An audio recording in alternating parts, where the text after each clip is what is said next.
Yo, let's go, SOE Nation. We are live, bro. Actually, I'm gonna snooze the first ad, but that's the only ad I'm gonna snooze because I got bills to pay. Just because we're starting up. But welcome today's episode of Outside SIBA. I got a special guest with me. Eyeball Precise is gonna be joining me today because my man Sav, our normal co-host, got some stuff to do. Precise, what's going on, man? You ready? What's up? Yeah.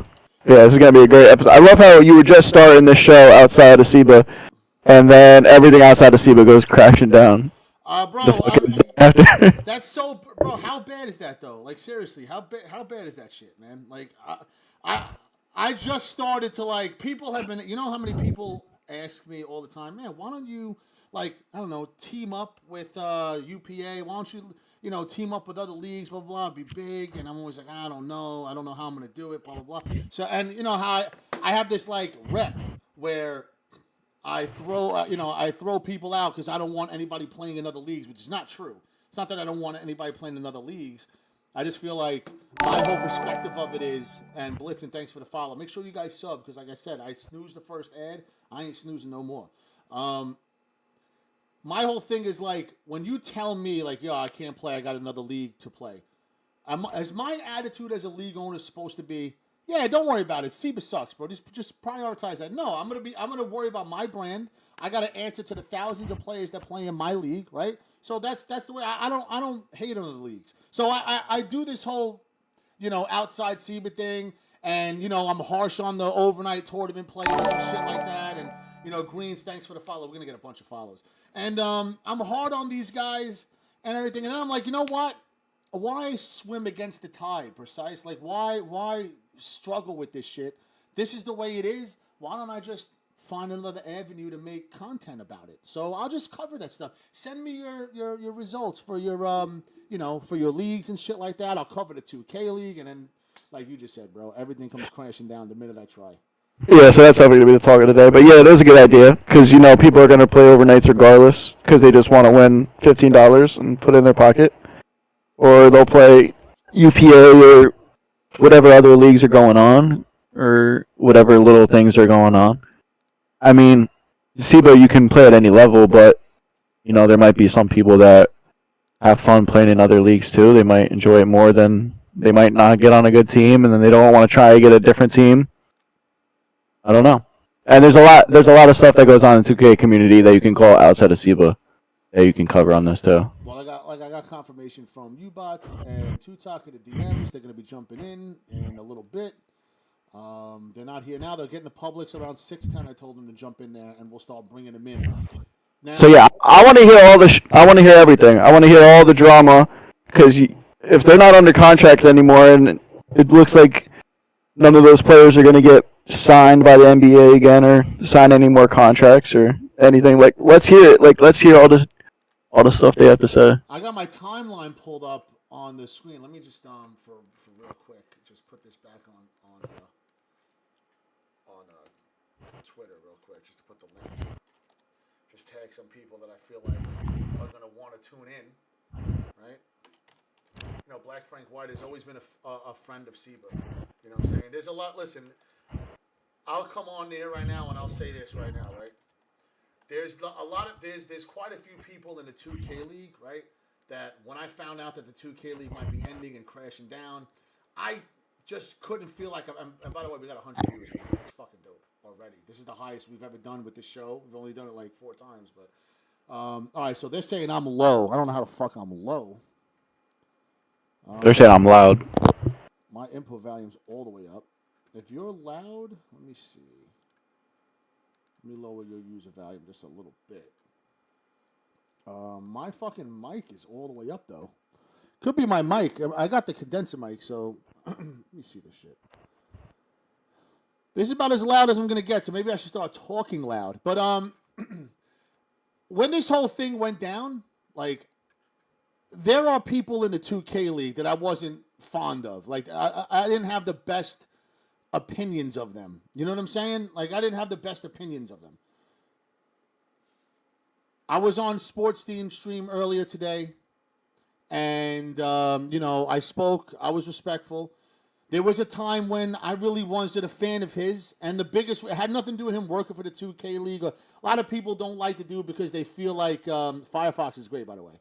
So anyone shitting on the Firefox can, But not a lot of people didn't like him because for his comment. I think he's a great commentator. I think he's talented at what he does. There was a time where I believe it was I think it was Joe Vegas that brought up SIBA while they were having a conversation about players coming up in draft leagues, and like he kind of laughed it off. You know what I'm saying? Like he kind of like had like an arrogant attitude towards it. So like since then, I just had like this negative impression of the dude. Like you know what I'm saying? But I never denied that he was good at what he did. And today, if you guys heard when I tried to get on, he was like, "Yo, you're probably the only person I'm not going to want to bring on here," because he thought I was going to talk shit. Maybe he knows that I really wasn't a big fan of his because what he said on that stream that day. Who knows, right? But whatever the case may be, I'm not a moron. I went on there and I asked my questions and stuff like that. We had a real conversation about it. And, it's a somber day for these guys. Even though, and Kill Tide, thanks for the sub. Even though these guys, even though there are people in that league that, like, I'm not too fond of, there's a lot of players from that league. There's a lot of people associated with that league that I consider, friendly. I'm friends with. Jay Keith is one of them. Spammy has been SOE since he's been here for a long time now, right? DJ's been here since DJ was here season 1. All the guys that are coming up to talk today that are supposed to be coming in within the next 15, 20 minutes or so. Dynasty, Tutok, those guys won championships here. Unguardable won a championship here. U-Bots won a championship here. Jolo's been friendly with the league. He's been a good addition. Trey Dollar's been a good addition. I do have people here. I do have people that are in that league that, Yeah, there's hundreds of people that have been in that league, out that league, affiliated with it, worked for it, was a coach, player, comments. There's going to be good people and bad people, and it was really professional. It's with the NBA, so you get people in there and they think they're on top of the world. SIBA ain't shit, or if you're just a regular league, they could just ego you because I'm in the 2K league. Like you've seen it a million times. Yeah, I don't know. I don't know if they're bad people. I wouldn't say that they're bad people, but no, there's you can't deny that if you got 500 people, there's going to be a couple. There's going to be a lot of good people, some regular people, and then there's a few bad apples. There's a few people that are assholes that are in the 2K league. What I'm thinking, you can't say everyone's a great guy, bro. When I'm thinking of bad people, I think of people who scumbags like that hurt people. Like I don't think there's. I'm not talking about that. I'm talking about people that got egos, that think that because they were drawing a check from the 2K league, and there's look. Yeah, that's exactly what I mean. Yeah. I'll tell you what I mean, right? So, if you think about the 2K league and how it started, right? You guys gotta fucking chill with this stupid ass bro. Thank God I have an auto mod. Trying to type this dumb shit in the fucking you're gonna get banned, bro. Like stop. Luckily I got a fucking auto mod that filters out this stupid shit. But if you think about before the 2K league existed, right? You had like WR, you had the leagues that became UPA, and you had all the founding fathers that I keep getting reminded of that started this all, right? And you had Eyeball, and all these things existed before the 2K league. And then once the 2K league came out, of course, obviously, who's going to be making up the primary structure of it all? The guys that have been running pro-am and running leagues since the beginning, right? So fast forward to like today, there's really it became a league where there was really no room for anybody who wasn't like either associated with them, came up with them, or paid their dues to kind of like get into their good graces. I feel like, you know what I'm saying? So it became more of like a lot of people. I see the word gatekeeper being thrown around on Twitter a lot, right? I see that all the time. I see a lot of that going on. Gatekeeper being thrown around. I don't think that's. Yeah, the league was it was another level. So right, there's some kind of you feel. I don't think they're wrong. Accomplished when you're there. Yeah, it was definitely next level, but over the years went along and never. it never went to another level beyond that. Well, think about it It was like this: just you had to get through. That there were certain people you had to go through in order to get seen by that league, right? So, all right, for example, let's say me, for example, like I became the CEO of the 2K League, right? And all of a sudden, I got put in charge. Like right now with the 2K League before it all collapsed, what was the way to get there? You got to perform at the UPA, you got to perform at the LAN event, and play in the major leagues. Those major leagues, like the UPA affiliated leagues, they're ran by people that were around back then. They were all associated with each other. They're all boys. They're all part of the same crew that started this all. So if I became the owner of the 2K League and I started making the decisions, where do you think I would go to build that? Where do you, what would you think I would say? Yo, if you want to get into the 2K League, you got to perform where? I'd say SIBA, right? I'd do my own thing. The 2K League became one of those things where, like, yo, you got to go through what the pioneers put out. And they controlled the access to the league. You know? Like, you couldn't get into the league without going through certain people, without going through certain channels. And, bro, that alienated a certain section of the league, right? That alienated a certain section of the players that, you know, wanted to get in. And then you have the biggest problem of it all. And that was the fact that the people that pay the bills for 2K, the average gamer, just didn't give two shits about the league. They had no connection to it. Remember that kid, Villain Troy? With the yeah. So this is a great point. Sportstein was saying this on history. I think this is a great point. He said if they wanted to market the league, if 2K themselves, not the NBA, if 2K themselves wanted to market the league, they could have easily done it. Like, there's so many people walking around the neighborhood wearing the 2K League merch because it's good-looking merch, but they don't even know what it's for, because when you get on the game, it's not like, look at our pro players. It's like, it's not as advertised in the game as it should be, or as it could have been the past 8 years. This was the first 2K they even had, like, the merch in the... Well, no, they always had the merch, but you really didn't hear about it if you just played the game, if you just logged on the game. Back in 2K18 and 19, this is the last thing I'll say, that they had the combine on the game. Like, you had to win 50 rec games, and then you unlocked the combine game mode. You had to have a 50 win percent. I think that's what it was. Yes. And when you did that, 700,000 people did it. Yeah. There was hundreds of thousands of people like, oh, I'll play 2K for a living. It was all advertised. There's a huge market capability. Everyone wanted to be in it. If you wanted to be in it, you might as well wanted to watch it. When Hank the Tank made a video saying, I'm going for the 2K League, it got 500,000 views. That video is still up. Like, he was in his prime saying, yeah, I want to be in the 2K League. It was fire. At what point? But at what point did that change, though? Like, at what point did it become like open for anybody, and then all of a sudden it became a bottleneck?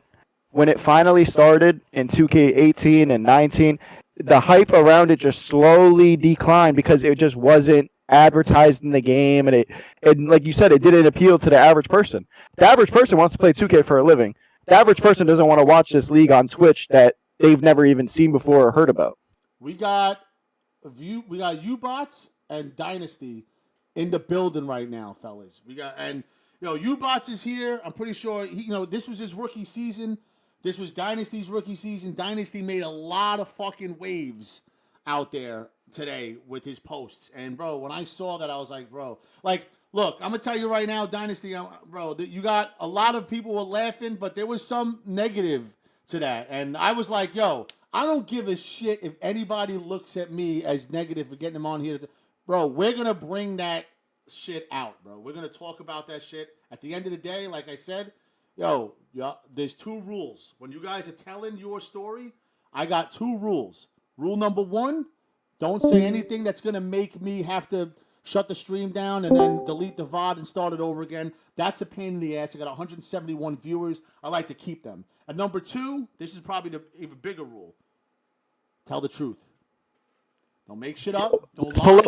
Let's pull up the Dynasty tweet. Feach. Pull it and let's give him the floor. We got to pull that up. We got to pull. And let's let him explain. Let me see this. This tweet. This is the best shit we've seen on Twitter all day. Right, so I'm gonna read it. I'm gonna read it, bro. And after I'm gonna read every piece. Oh man, where'd he go? He just left. He'll be back. All right, and then we'll ask him some questions about it. But you know what? We'll wait till he comes back so I can read it in front of him so he can answer one by one. But you bots, welcome to the show, man. Welcome to the SIBA network. We're fucking live. You guys, listen. You guys are the star of the show right now. What's going through your mind right now? Tell me what you're thinking about today. Like how Do we have Nacho on a burner in here? What is this? I don't know, man. I'm seeing that right now. Nacho has 2 rings for a reason. Who would know that? That's probably his dad, but who knows? Who would even know that? I don't know, bro. Probably his dad, like I said. And there's a lot of racist things coming out of that burner, man. Who is that? I had to deny it a few. I mean, I could ban him. You know what I'm saying? I could ban him. Anybody asks me to take off the ads, bro, you're gonna have to come off $6, bro. I'm telling you that right now. You know, I spend way more money than $6 running this shit. You know what I'm saying? So you guys can come off $6 just to sub. Anyway, you bots, what's going on? So, were you part of the call? Did you tune into that call? Yeah. And what are your overall thoughts on what went down? Basically, it was his version of like laying everybody off that was a part of the league that doesn't have like some sort of like content creation or like a name. So what do you mean? Uh, So he doesn't. So the new guy that's in charge doesn't really care about how good you are. All he really cares about is, if we put you on the stream, are you somebody that brings in the viewers? Yeah, that's what I grasped from it. So DJ and Bear the Beast are staying in the league. Yeah, Bear's not gonna go nowhere. 100%. Wow. So we didn't even know that. That's like new news. Why to us. would he go anywhere? He's the only I one feel doing like shit. I feel like the biggest thing that's like a blank space is like how many teams are going to be a part of it, how many people on each team are like representatives of like a professional player, a content creator, or like an NBA player. I think it's going to be like kind of similar to the thing they did in Indy. Like they'll have like a professional player, a content creator, and like an NBA player.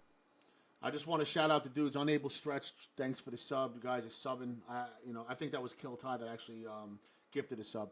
But here's what I find interesting about that. So for 7 years, right, it's been about the best players, right? You got it, and it's been a meritocracy, right? Meaning you have to be good to get there. You're going to get there based on how good you are, and that's the way it's supposed to be. But with that format, right, the views were down. Nobody really cared. So at the end of the day, do you ever hear the saying the customer's always right? Yeah. Now I know there's a lot of people that are very upset about this new guy taking over. I don't think him or the people that hired him give two shits if any of you guys like him. The customer is always right. So if nobody's watching, if nobody's shopping, if nobody's buying the merch, then you got to go with what the customer wants. If the customers want to see celebrities, if the customers are tuning in, and look, I'll pull it up on my thing right now. Oops, I just clicked on the wrong thing. I'll pull up my thing right now. Well, Chalk is a former league player, but he's built himself into a content creator, right? He's got 820 views. Tricky Ty, did he ever play in the 2K League? No. He's got 408 views. Bumpist, 309 views. Mo Buckets, 524 views. You know what I'm saying? Like these guys, and then you have iPod King Carter, who's, talks heavy about the 2K League. He's only got 77. Shout out to him, though. He's doing his thing. But aside from Chalk, who hasn't played in the 2K League since he didn't get the COVID shot, these three guys right here that are dominating the views, plus, and Joe Knows is the only one that actually plays pro, but before that, he was killing it with like 2,000 views. These are the people that want to watch. I'm seeing people in the chat saying nobody wants to see celebs or NBA players play 2K. You're wrong as fuck. I guarantee you, if the 2K League had Kai Cenat on a team right now, you're going to get more views on any 2K League. You're going to get more fan engagement on that fucking game than you ever got anywhere. And because he's going to bring in all the casuals, he's going to bring in all the fans. And at the end of the day, money talks, bullshit runs a marathon, and that's what they want. The players like you guys, like you, Dynasty, your game on the court was nowhere near enough to keep that league going to justify running it season in and season out.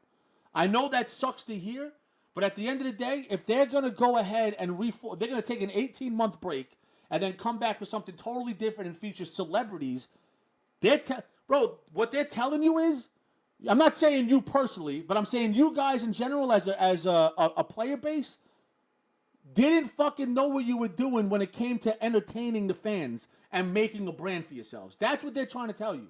They're trying to tell you that you guys had every opportunity to do what Bear the Beast was doing, to become what Shock was doing, right? And you didn't do it. So now they have to replace you guys with players that aren't that good, but the fans will show up for it. Does that make sense? Does anything I'm saying make sense right now about that? You're kind of cutting out, Feach. I can't really understand what you're saying. I know you got a lot of background noise. Dynasty, what the fuck is your mic, bro? Yeah, that's what I'm Cutting out like saying. shit, gang. Hey, what's wrong with my mic? It I'm Mute your outside. shit, sounds like you're man. driving on the That's interstate. right. Oh, hold on. I'm getting into the side streets. How does it sound now? Now it sounds like you're driving through the hood. I hear a lot of Spanish music going on. You back in the Bronx? Nah, I'm not in the Bronx right now. I'm in New York, though. Okay. But that's my thing. It's kind of like they're trying to tell you guys, hey, you had you had 7 years to figure out how you guys are going to build a brand and be a personality that people want to watch. I'm gonna be honest with you guys. Nobody wanted to watch you guys play 2K. They wanted to watch you play. Oh, dude, for sure. They wanted Nobody gives a shit. They wanted to watch people that they like to play 2K. You know what I'm saying? Like it doesn't like I guarantee both of you would destroy fucking Mr. Beast in Pro-Am. But if Mr. Beast played, he's gonna bring the fans with him. If Kai Cenat played, he's gonna bring the fans with him. If fucking Jake Paul started playing 2K, he's gonna bring the fans with him. So at the end of the day, what the fan base is telling you, what the people who spend the money and absorb the content are trying to tell you is like it's less what you can do on the court and it's more about do I like you? Do I want to watch you? Are you interesting? Bro, it's the same reason why this dude Jake Paul sells all these pay-per-views and makes his money.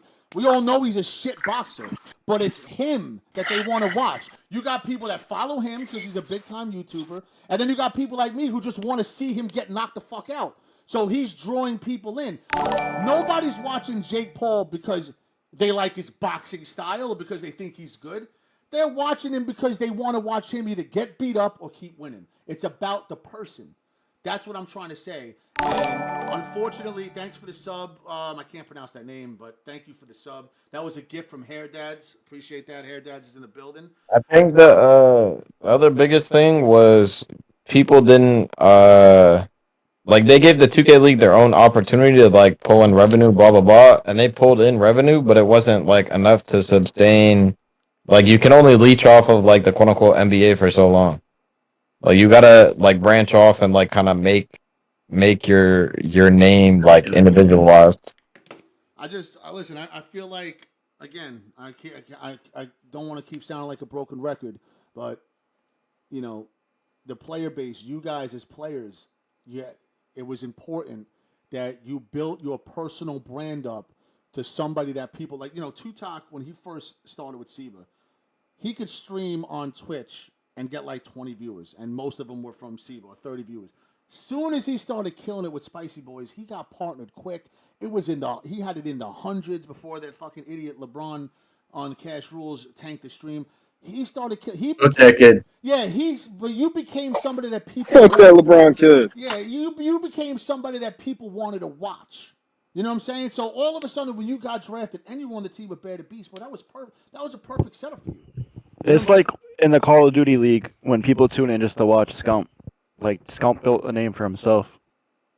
Yeah. Like, there's gotta be like Scumps in the league for the league to get like insane amount of viewers. Now this is what You gotta be an individual like brand that'll draw their viewers to the overall league. All right, But let's get into this. Everybody here is gonna hold on. Let me see this message. It's what the fuck is this? You want it or not? Oh my god, bro, this kid's an idiot. I gotta fucking somebody's got it out for Dynasty, bro. 100%. Somebody's got it out for you. That guy owns a Discord too. What do you mean by that? Someone sent me a message saying I got a video of you saying the N word if you want it, blah blah blah. I doubt it, but That's not true, man. yeah, I know it's not true, bro. I get it. But That shit was true. That should be on the internet already. I know they wouldn't be giving it to me. You know what I'm saying? They wouldn't be giving it to me and trying to have me debut it. They would have put it on there already. Listen. What I want is, especially when the other guys get here, I want all of you guys. We got all. Listen, I got all the time. I got as much time as you guys got because I don't think there's any playoff series playing. Let me hold on. Let me check Lock Time's channel in the Discord if there's anything on schedule for tonight. Tonight, Tuesday. Oh, it's 10:30. Rushing Elephants and Old Dirty Bastards. I'll probably be asleep by then anyway. So I'm walking home right now. I got 30 minutes some free time, man. So we're gonna get to you first. I'm going to read off this post. Now, I'm not going to read the first post you made. I'm going to read this whole long thing that you made, and I'm going to let you answer one at a time, one by one. So it starts. Holy fuck, why'd you tweet that? I just want to preface this by saying I had an amazing experience this season with the Lakers, and I would do it all over again 10 times out of 10.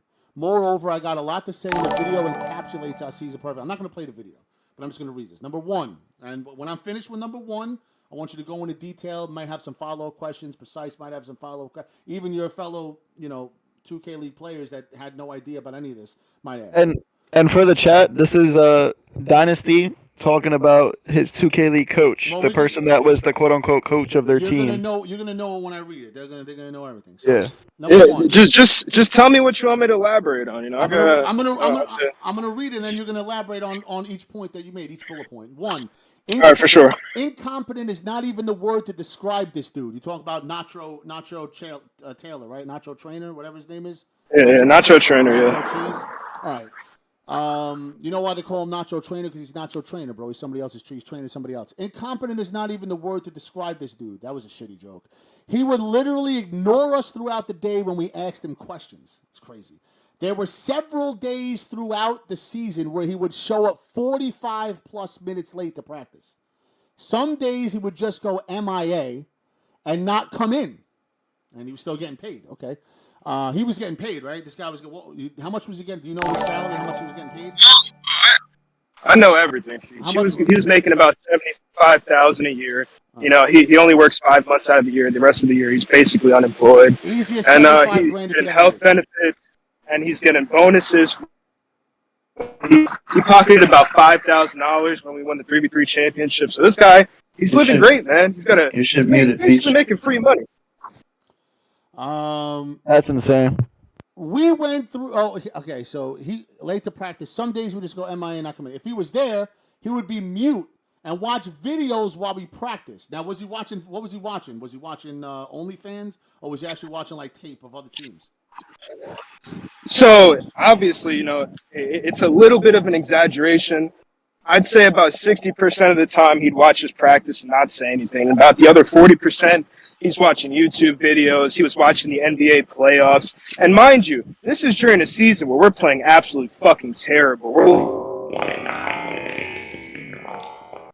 robotic right now. Sheesh. Yeah, that's all I kept hearing about the rumors was that the Lakers were not doing well. I kept hearing that. All right, let me keep going. I constantly asked him for help because I was struggling early on. We all know this. And anybody who's following knows that people were really starting to question, whether Dynasty should have been drafted at all beginning of the season. And his only critique of my game was that I went middle too much. I also spiked every play in my first game of the season because I was the broadcasting view for the stream. Funny how they made you they made the rookie the broadcasting view for the stream. That's tough. You would think that he would do something about it. Nope. I went into game 2 spiking the entire time again because he refused to tell the league otherwise. Bro, why is it that you have one of your players, a rookie, that was highly touted when he had all that success with Spicy Boys and post-draft 23, pre-draft 24. Why the fuck is anyone spiking in a professional esport? What the fuck am I reading? Spiking? What were you guys playing on a hotspot in the hotel? What am I reading? When I say spiking, there was a moment in game 2 against the Jazz team. I vividly remember I did a step back in the right corner. I released the shot, and my screen froze for 2 fucking seconds. I didn't even know if the shot went in. My thing is, how are you spiking? What internet? Well, how do they allow you to spike? I don't spike. I can stream and play. I don't spike. I'm in my house. You're in the 2K league. You're in a professional league. Guys playing for $900,000. You're spiking? What the? I don't get that though. I just don't understand. So, listen, another thing. Had terrible internet too. Like some teams, they had to leave the facility and play in their fucking apartments. Team have terrible internet? How does that happen? Listen. Yo, Tutek, do you remember it was super early on in the season when we were in that Discord and you were scrimming the Lakers 3v3 and it was so fucking loud in there because the server was like overheating. It was literally deafening. I had to mute my mic because this fucking server box was beeping loud as fuck, dude. Bro, I don't understand how this is supposed to be a professional league and you're spiking. That's like playing in the NBA and you're playing in the stadium and there's a leak in the ceiling and it's just dripping on the floor. And you just have to play in a wet court because the ceiling's leaking. How the fuck does that happen, bro? Like, I don't understand. Let's keep it moving. I wanted to get into it. He didn't care to lie to us, but he would never lie to the league. I don't know what that means. So, for example, the league really, really wanted the broadcasting view to be on the point guard, and I kept telling him, dude, I'm not fucking putting the broadcast on my See, you can like, hear I don't know, there were technical issues. We can't have the stream on Dynasty. We got to put the stream on somebody else. He just wouldn't fucking tell them that shit. Bro, first of all, I never said I was not going to curse. These guys saying Feach said he wasn't going to. I said don't say things that are going to get the street. I'm not talking about. I curse when I talk. So does Dynasty. We're both from New York, so that's how we talk. And we're both Puerto Rican and Italian, so we're both going to speak the same way.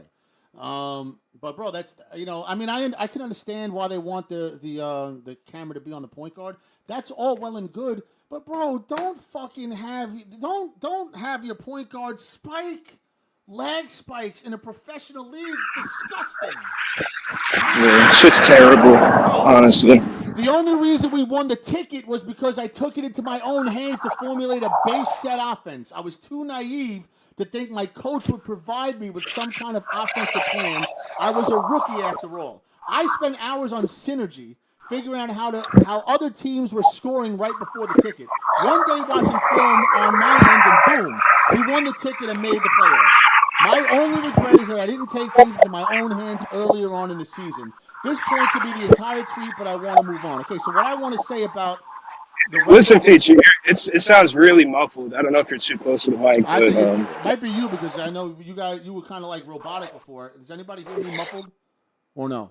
Feach, you're too close to the mic for Discord. Sorry, my fault. So hopefully you guys understood what I read about you watching film and you going independent from your coach and get it done. You're still muffled, by the way. This goes back to, what I always say about coaches in 2K, right? Unless you're an elite, I got one quick question to try to support my point. Was this dude Nacho Trailer? Was this dude ever a player in the league? Was he ever good enough to play in this league? Yeah, he was a player. If I remember correctly, I think he was in season 1 and 2. He actually won the championship with T-Wolves Gaming season 2. However, he was a six-man. Didn't really play during the playoff run. He's a pretty shit player. Didn't get retained after that, and moved on to I guess assistant GM role on the Hornets. Then he got to the Lakers, and that's where he is now. So my point is, when you have players like yourself, Bots, Tutok, Dave Fry, when you have players at that level of a video game, you guys don't need to be coached. You don't need somebody who's not even half as good as you on the sticks, running around behind you, cheering you on. They're not gonna. If they were able to tell you how to play the game better, they'd be playing and not you. You know what I'm saying? Yeah, of course. So the fact that you had to then be like, yo, listen, I know about this game better than this dipshit because I'm the one fucking playing point guard. If he was good enough, he can play point guard. Yo, Dynasty, when you're not talking, mute your mic. There's a lot of traffic. Interrupt you, but I seriously cannot understand what you're saying. I don't know. Well, it's very muffled. Shit. I guess it might be because fucking a lot of people are telling me Dynasty got a lot of background noise. And shit. Yeah, I mean, I'm outside. So my thing is, you're able to, if you needed a coach, then that coach would be playing instead of you. You know how to run point guard. You got to the league based on that. Who the fuck is gonna unless it's somebody that's done it before. And you said he won championships, but I guess his game fell off. Unless it's somebody that's done it before, and you know that you look to this guy like, hey man, I can learn a lot from this guy. The coaching spot is pointless. Now, I'm going to go on to number 2. I'm going to move on to number 2. Wait. Let me say one thing. No. I completely understand that aspect of it, which is why I said that was my only regret during the season, was not taking things into my own hands earlier. Obviously, I'm a rookie, man. Like, I wasn't a great playmaker throughout retail, and before I got into the league, I was really a touted scorer. And all I really wanted from Nacho was some fucking plays and some fucking guidance. That's all I asked, and he literally refused to do that for me, which is fucking crazy.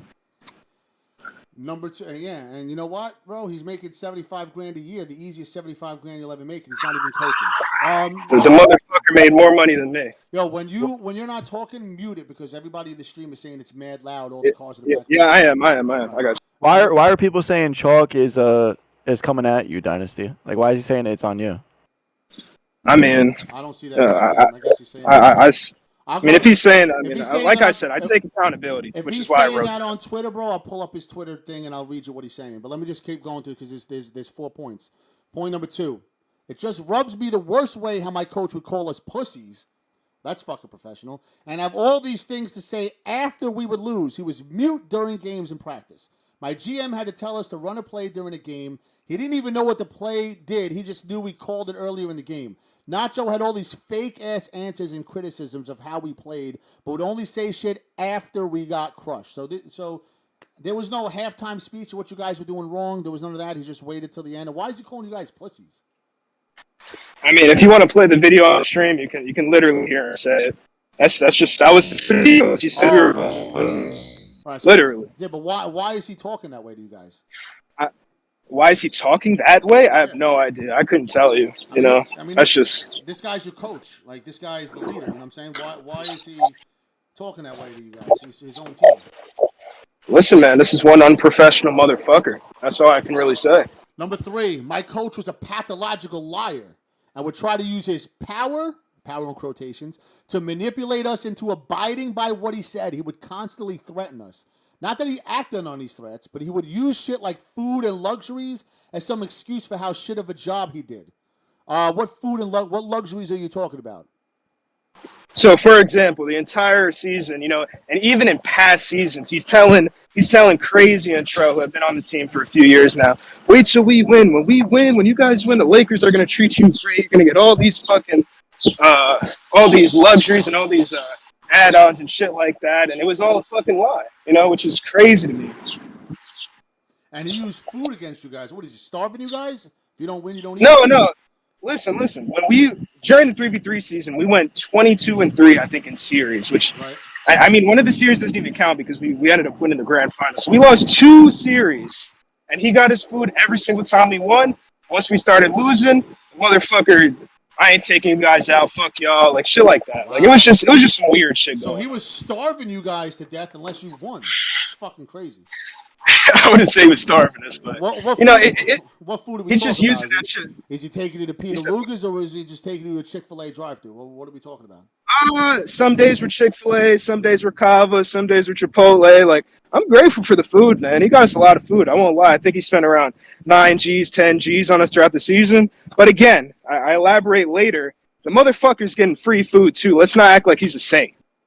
Wow, so that's one of the perks of being a 2K League coach, free food. That's dope, Yeah, man. free team dinner, man. I'd be fatter than I am now if I ever coached there, bro. That's the last thing I need. Number 3, this fraud was finessing the Lakers organization, bro. Hard to believe that a dude like this that you're describing has enough fucking IQ to finesse the Lakers organization. We had a rule that flopping was $50 per flop, $25 for lateness that would go towards a team dinner at the end of the month. Oh, so you mean like when you're flopping on the court when you fuck up?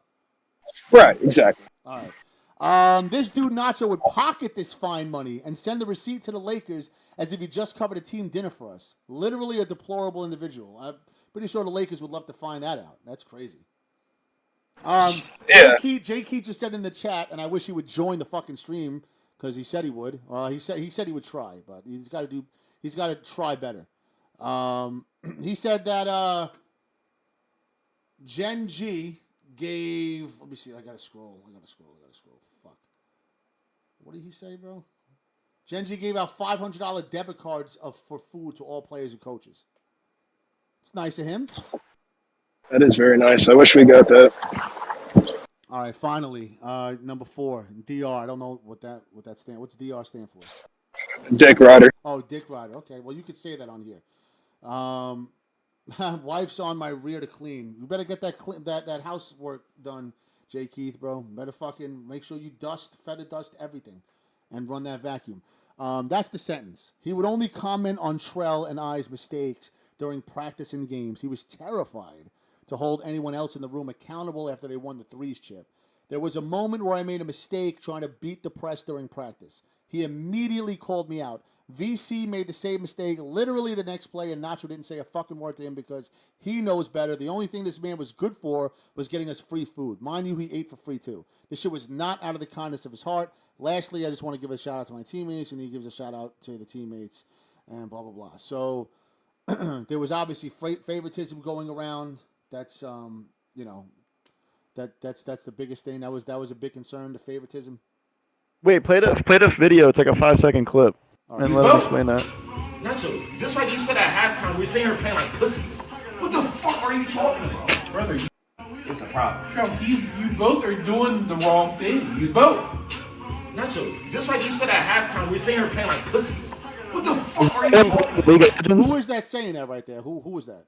That's Charlie B. Okay, all right. So obviously there's a disconnect between the player and the coach. The guy's calling you guys pussies, disrespecting you guys after a loss. That's fucking to me. That's childish.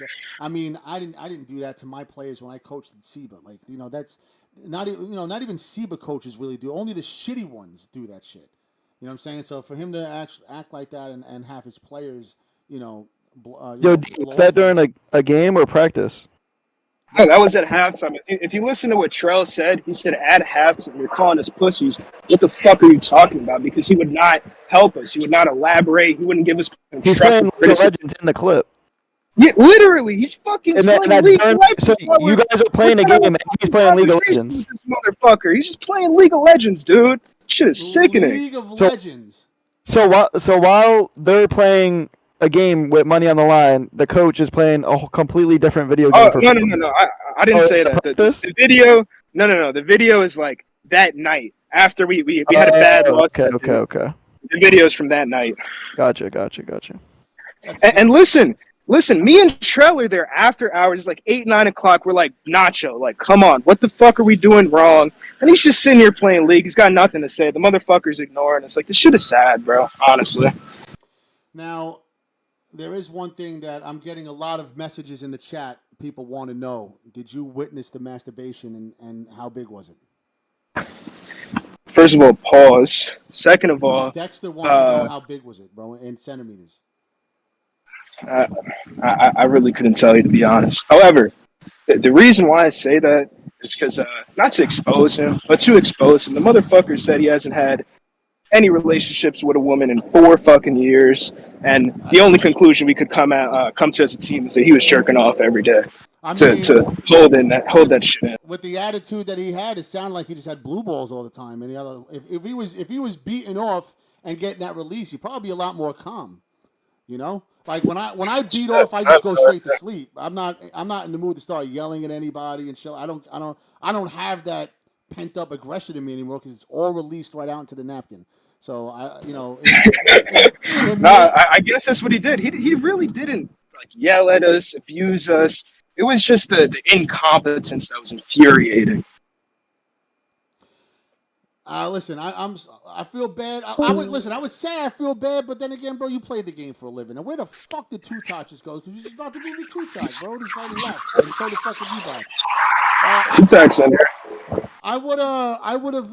Yeah, he just dropped out. He'll probably join back. I would say I feel bad for you, but you did end up just playing. How much, if you don't mind sharing with everybody, how much you made this season with between the salary and the winnings? Yeah, listen, first of all, I want to preface this by saying I'm not trying to get sympathy from anybody.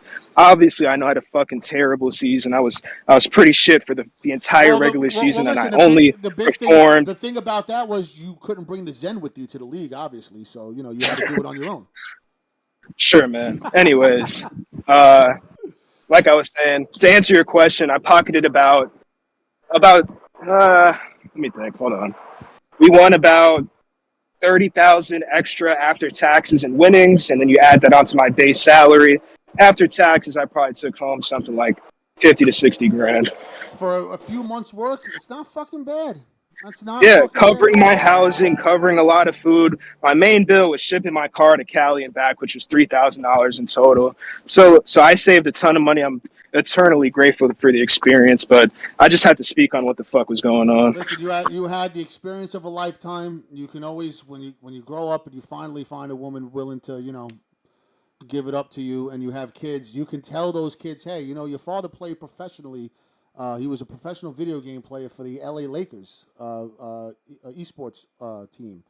And that's something that you'll be able to take with you for the rest of your life, bro. So at the end of the day, I know you had to, endure nonsense from, I guess it's hard. It seems like he's like the Beavis and Butthead equivalent of a 2K League coach. You even though you had to endure that, it sounds like overall it was a positive experience for you.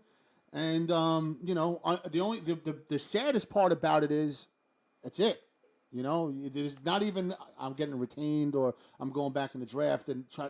You got to gear up for pre-draft. It's gone. So give me your thoughts on how it feels to know that you had one shot, you played in the league once, and now it's fucking gone. Well, honestly, I'm not the right person to ask about this shit because most people know that I graduated from college right before I got drafted to the league. So I have a chemical engineering degree. My life is set up for the rest of my life. I'm not gonna ever struggle financially. Right. But yeah, the way I look at it, it was closure to me on my entire 2K experience. I've been playing 2K for 10 years. It was great closure for me. And I really do feel like I can move on to the next chapter in my life. I believe, I believe that because, like you just said, you've been playing for 10 years and you achieved all you could achieve. You made it to the highest level. I know you've been playing pro for a long time.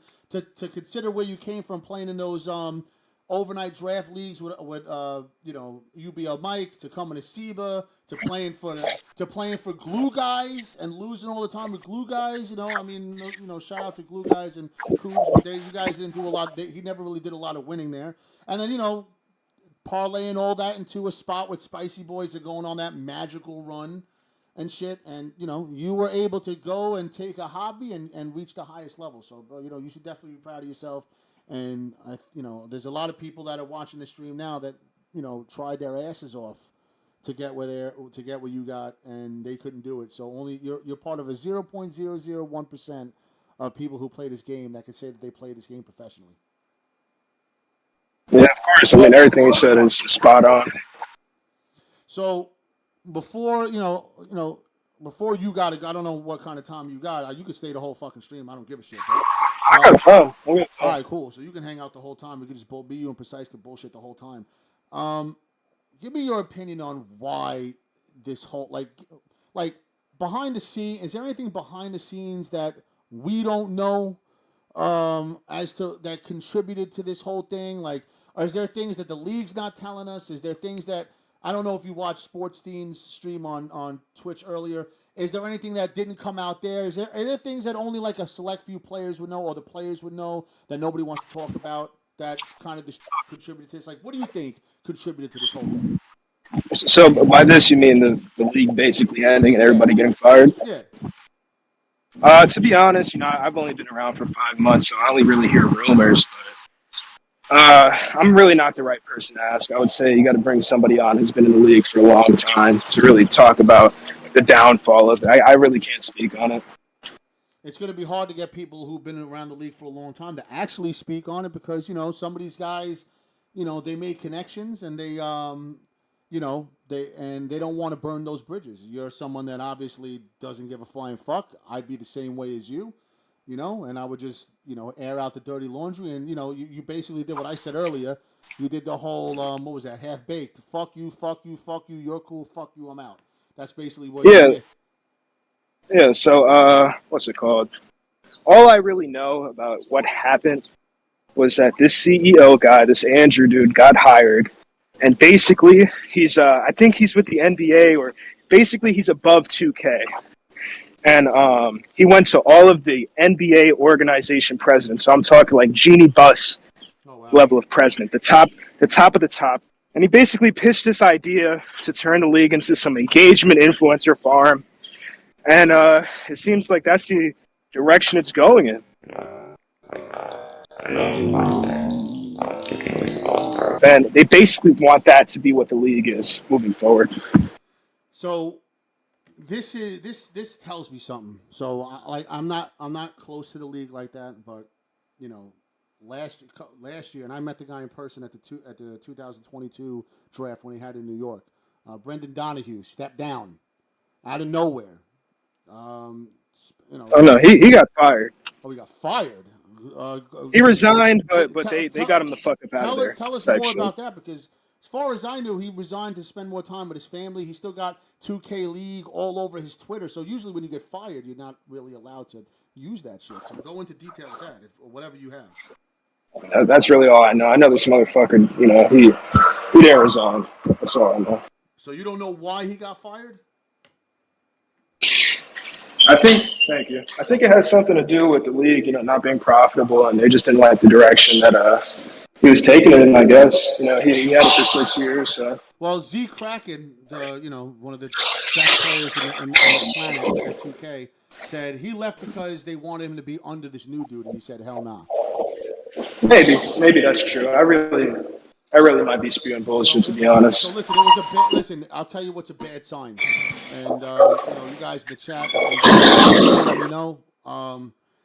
So a dude resigns, and they get a new guy in here, and the biggest complaint that I've been hearing from people that are in the 2K League that have spoken to me personally told me that, bro, this guy has not said 2 fucking words to anybody all year. And then all of a sudden, it's gone. It was a bad sign that they hired somebody who had no interest in having a personal connection with the players, didn't want to get involved. As soon as he was hired, I think the NBA knew that as soon as they were ready to hire that dude, they knew years ago that this was the direction they were going to go in. It caught everybody off guard because I don't think anybody was really paying attention. Like, I didn't know a lot about this stuff. I had no clue up until, I would say, a few weeks ago when the talk about the 2K League ending and Ado, thanks for the sub. I didn't know until a few weeks ago when, the innuendo about the 2K League ending really started getting loud, that this dude was hired and never spoke to anybody. I didn't know that. I had no idea. Yeah, like I said, he went over all of the 2K League GMs, coaches, everything, and went to the NBA organizations personally to pitch this idea. So this guy comes in and doesn't speak to anybody. Now, if I was in the league, or if I was Jerry has not come on yet, and he's not. I messaged him, so hit him up, tell him to join. I told him to join.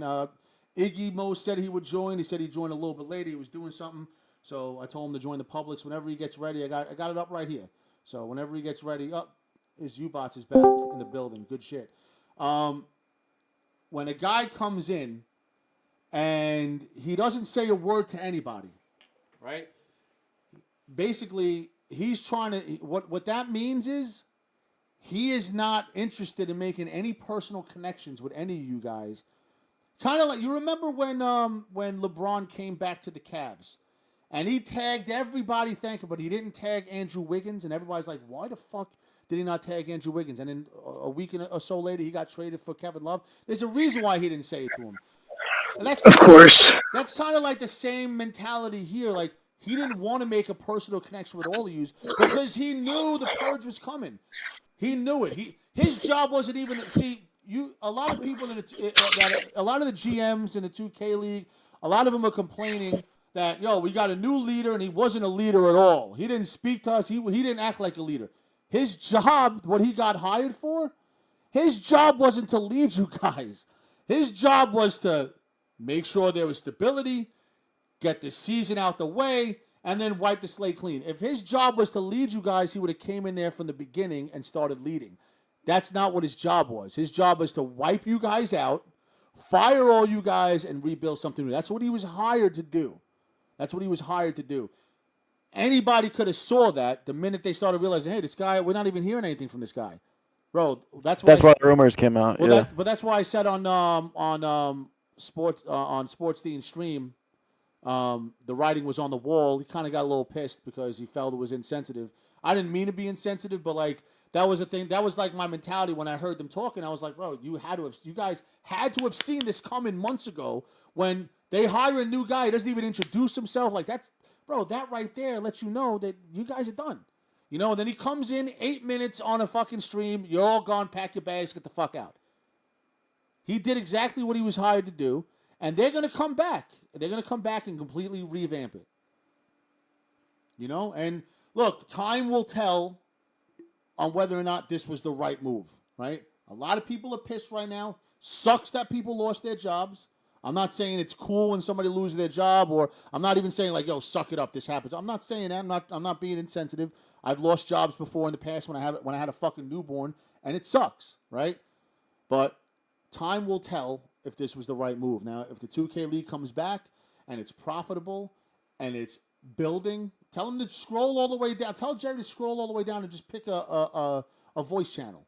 That's all. There he is. Bringing it right in. There he is. We are joined by fucking Jerry Sickington is in the building right now, joining us late. And man, we still got Iggy Mo coming up. Hopefully, if Jay Keith finishes chores, he can come on for a little bit and talk and give it from a GM/coach perspective. But I want to get to all you guys. We haven't heard really you bots a lot. You guys got to give me your perspective on like, all right, so tell me guys, what do you think contributed to this downfall, and what could have been, could the players have done anything? What could have been done differently this season that could have saved it, or was this season inevitable that it was going to end? Once BD stepped down, it was inevitable, buddy. So you knew it going in as a rookie. You kind of felt like, yo, I'm coming in as a rookie. This is going to be my first and only season. Damn near. That's nuts. That's fucking nuts. It is what it is. So you guys don't. So none of you guys think that there could have been anything you guys could have did at all this season that would have made them turn around and say, "Hey, you know, we got something here." The guy that got hired, the new commissioner, whatever, is like he's close with the dude that works for like NBA 2K, like the actual like 2K company, and he wanted him to like branch off from the NBA. Like he's trying to do. Like change, like one of the biggest things was he changed like all the people like that work for the 2K League. All emails they used to like at NBA.com, and he changed to at NBA 2K League.com. Jerry, take your mic off mute. Start talking, buddy. You got your buddy fucking Billy in here. He wants to hear your voice so bad, bro. Say something. I don't think he's by the mic, Billy. Or maybe he's talking, doesn't know he's on mute. Let him know he's on mute. So, yo, Precise, I'll ask you this question. I'll ask you the same question. You think there was anything that could have happened this season that there was a chance that they maybe could have reversed course? Maybe they saw, hey, streams are up. You know, these guys are turning into content. I know it's impossible. You know, I know it was but you think there was anything that these guys could have did to make them change course or rethink nixing the whole thing? Nah, it must have been a all of a sudden change of pace. Because I met the 2K League MD dude, and it didn't seem like he was ready to give up on the shit at all. It seemed like, you know, they were trying to go in a certain direction. They were trying to go in that direction, like build players. Like they did like how like Bear the Beast was like a big name in the league. They liked how Ant was a big name in the league. Like they were trying to build up those names, those star players. I guess he just I let them talk about it. I don't know. That's just what I heard. Jerry found his mute button. What's going on, Jerry? Another dude who's stuck on the side of the road with a flat tire. What's going on with you guys? Yo, so a sub goated's in the chat. I DM'd you sub. You don't have to come on if you don't want to, but the invite is there. He's got to be. If you want to come talk to the stream, he's got to be in the Discord. So I'll send a Discord invite right into the chat right there. I already sent him one. Okay, yeah. So just join the Discord server. Let me see. Oh, what the fuck am I doing? Join this Discord. Let me see if anybody with that name has joined. No, it hasn't. If you want to join, just join up. We'll get you on there. You know what I'm saying? And we'll get, speak your people. Listen, you got a lot of people that are involved that are fans of the league. They want to know. You know what I'm saying? Listen, you're talking to your fan base. I got 216 viewers. There's your fan base right there. Sports Dean had about 700 viewers. That's a lot on the stream, but 700 fans is not going to keep a professional league going. You're going to need more than that, right? So this is the fan base. It is what it is, man. There was one. What do you think about this? The 2K League had actually one fan, bro. One fucking fan the whole time I seen on Twitter. One fan. You're not gonna survive, bro, with one fan. You guys know what I'm talking about? Somebody told me who it was in the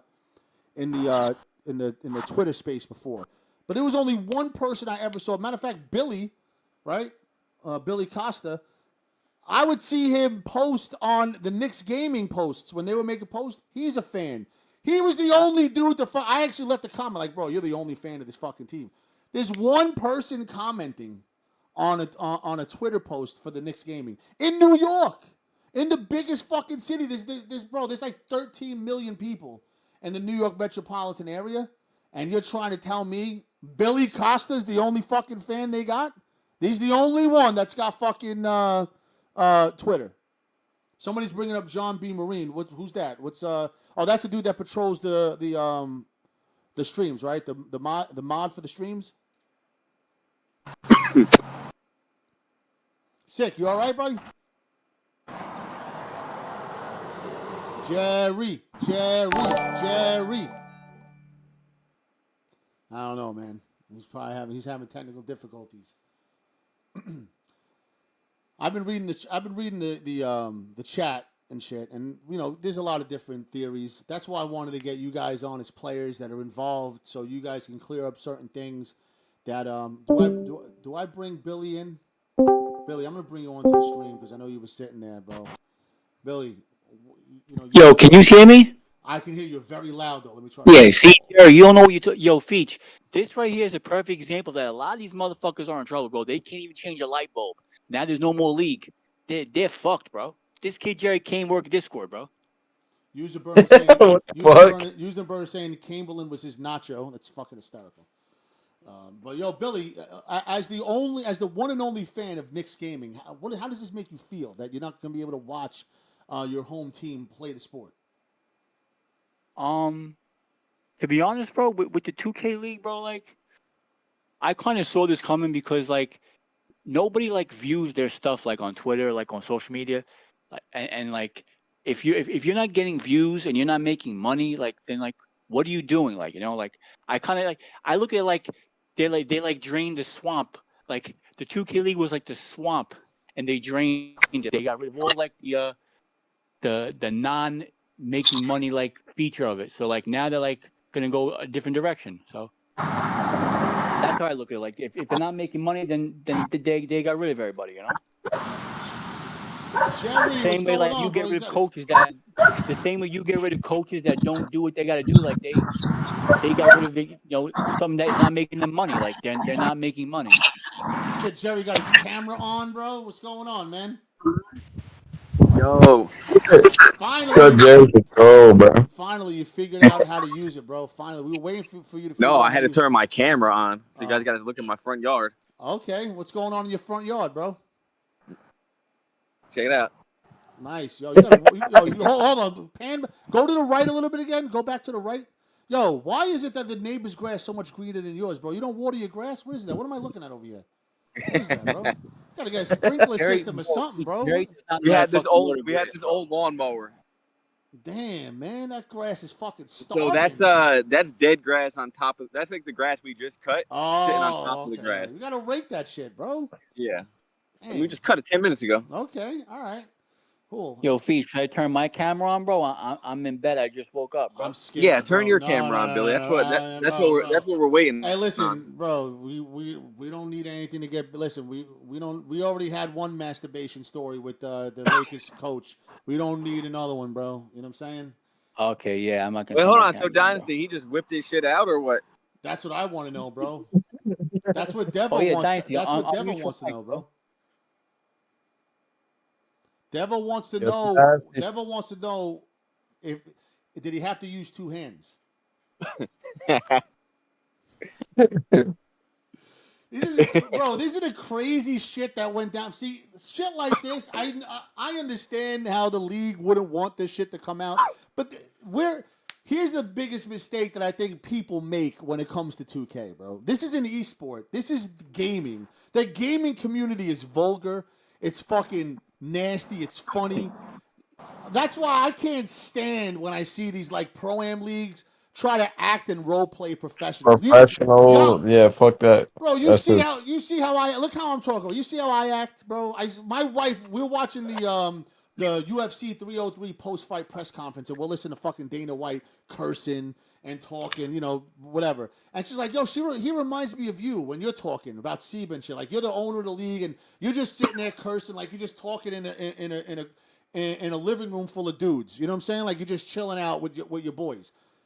Like there's all this like faux professionalism that goes on in pro-am, and I'm like, and their leagues are all fucking like a fish out of water.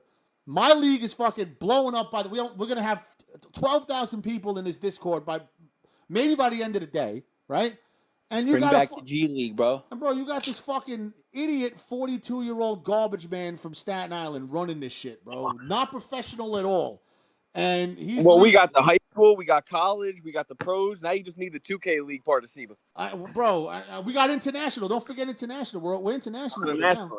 Right, we're international with it now. So that's what I'm saying. Like you got this fucking Goomba over here, this fat fuck that I am, right? Running this league, talking like Dana. I'm not sitting there talking like fucking Adam Silver or whatever, right? I'm talking like me. You getting me. You see what you get, right? What you see is what you get. And you got these other leagues that are being ran by professionals, role playing, bro. The thing that they don't understand is in the gaming community, this is how it is, bro. People are vulgar, bro. Like this is not the real world. This is a video, bro. Esports and the gaming community is vulgar as fuck. It is raw. Their excuse for that is that the sponsors don't want their names attached to something like that. Okay. That was their excuse. Okay. How vulgar are these fucking streamers that you watch? They're doing crazy shit. Kai Cenat and fucking who else? You know what I'm saying? Like Mr. Beast is family friendly, but there's a lot of other streamers out there doing all sorts of crazy shit, talking all sorts of crazy shit, showing their ass cheeks on their stream. They don't have a problem getting sponsors. You know what I'm saying? That's what the people want to see in the gaming world on the internet. They want to see this shit. You understand what I'm saying? So it's like, bro, why are you pretending to be so professional? The problem is if you want to do basketball, like if people want to watch basketball and be professional, they're just gonna watch the NBA. Why would they watch us? Right. Yeah. And bro, even with that, bro, you see, bro, I don't know if you guys were even alive for this shit, but I remember when I watched fucking Ron Artest start beating on the fucking fans in the stands. Fucking Jermaine O'Neal knocking out fucking fans on the court. The malice at the Palace. Yeah, that was Detroit. LeBron punched you, didn't he? LeBron, bro, no, that was Jumper that punched him. Jumper that punched him? No, Jerry's talking about Feach, you know that I went to fucking Carmelo Anthony's wedding, right? Like I was outside of Cipriani's, bro. There's an article, bro. Like you can go on Google right now, Feach. Like right now on Twitch, you can go on Google, type in my name, Carmelo Anthony's wedding, bro, and you'll see my picture with my freaking Motorola phone, taking a picture of Kim Kardashian, bro. You crashed the thing and had to call the cops to drag you out of there, bro. Is that what you're doing? No, I went there to fight LeBron when he chose Miami over the Knicks. I believe knowing you, funny, bro. I believe that shit. Knowing you, I believe. Yeah, I did. That's fucking nuts, bro. It's funny as hell. But the point I'm trying to make is, you probably would have got a lot more fans with this like unfiltered, uncut fucking content from the 2K. But speaking of which, Dynasty, was he cut or uncut? Do you know? Did he still have the foreskin or no? Skiwi wants to know. He's really asking in the chat.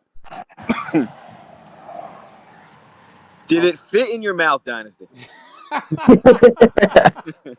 what I'm saying, bro. Is he talking? I can't hear Dynasty. Nah, he's not saying anything. No, he's scrolling. He's scrolling through his camera roll trying to find it. That's what it is. Wait, so Feach, I'm not up to par. So Dynasty really walked in on his coach fucking taking care of himself? No, and realistically, what he said was the coach basically admitted to everybody that he hadn't got laid in like 4 years. So they're assuming that, bro, you're not going to go 4 years without busting a nut. And we all know as guys, even if you're getting laid on a regular basis, you still got to rub it out, every once in a while. You know what I'm saying? So they would draw that conclusion. This guy had to be. Whenever he was 45 minutes late to a practice, or wherever he was 45 minutes late, or no call, no show, it had to be because he was home on OnlyFans, on the free OnlyFans Discord, and just beating off until his shit got so fucking sore, bro. It had to be. So I don't think he actually seen it. I mean, realistically, if Nacho not doing nothing, 95% of coaches in the league don't do anything. I still wouldn't have exposed them. Well, Jerry, you got no balls to tell the story right now, bro. Tell, You got no bro, balls. bro, over. You got no What? balls to tell What the story? I don't bro. even know what you're talking about. Jerry, don't You know hold exactly Jerry. what I'm talking about, bro. Bro, you hear the theme of this show, bro? There's 2 rules. One, don't say Jerry, any what word. happened last year? Jerry, what happened last year on fucking what team you on, bro? The Wizard of Oz? Bro, what the fuck's that team name, bro? Oh, NBL? Yeah. No, so like I think personally, like in the 2K league, the best coaches were the ones who just knew how to control people's personalities. Yeah, but they because weren't no shut the fuck up. geniuses. I don't know how you made a finals with DJ. He doesn't shut the fuck up. So whoever managed that, coach of the year. There you go. He won it.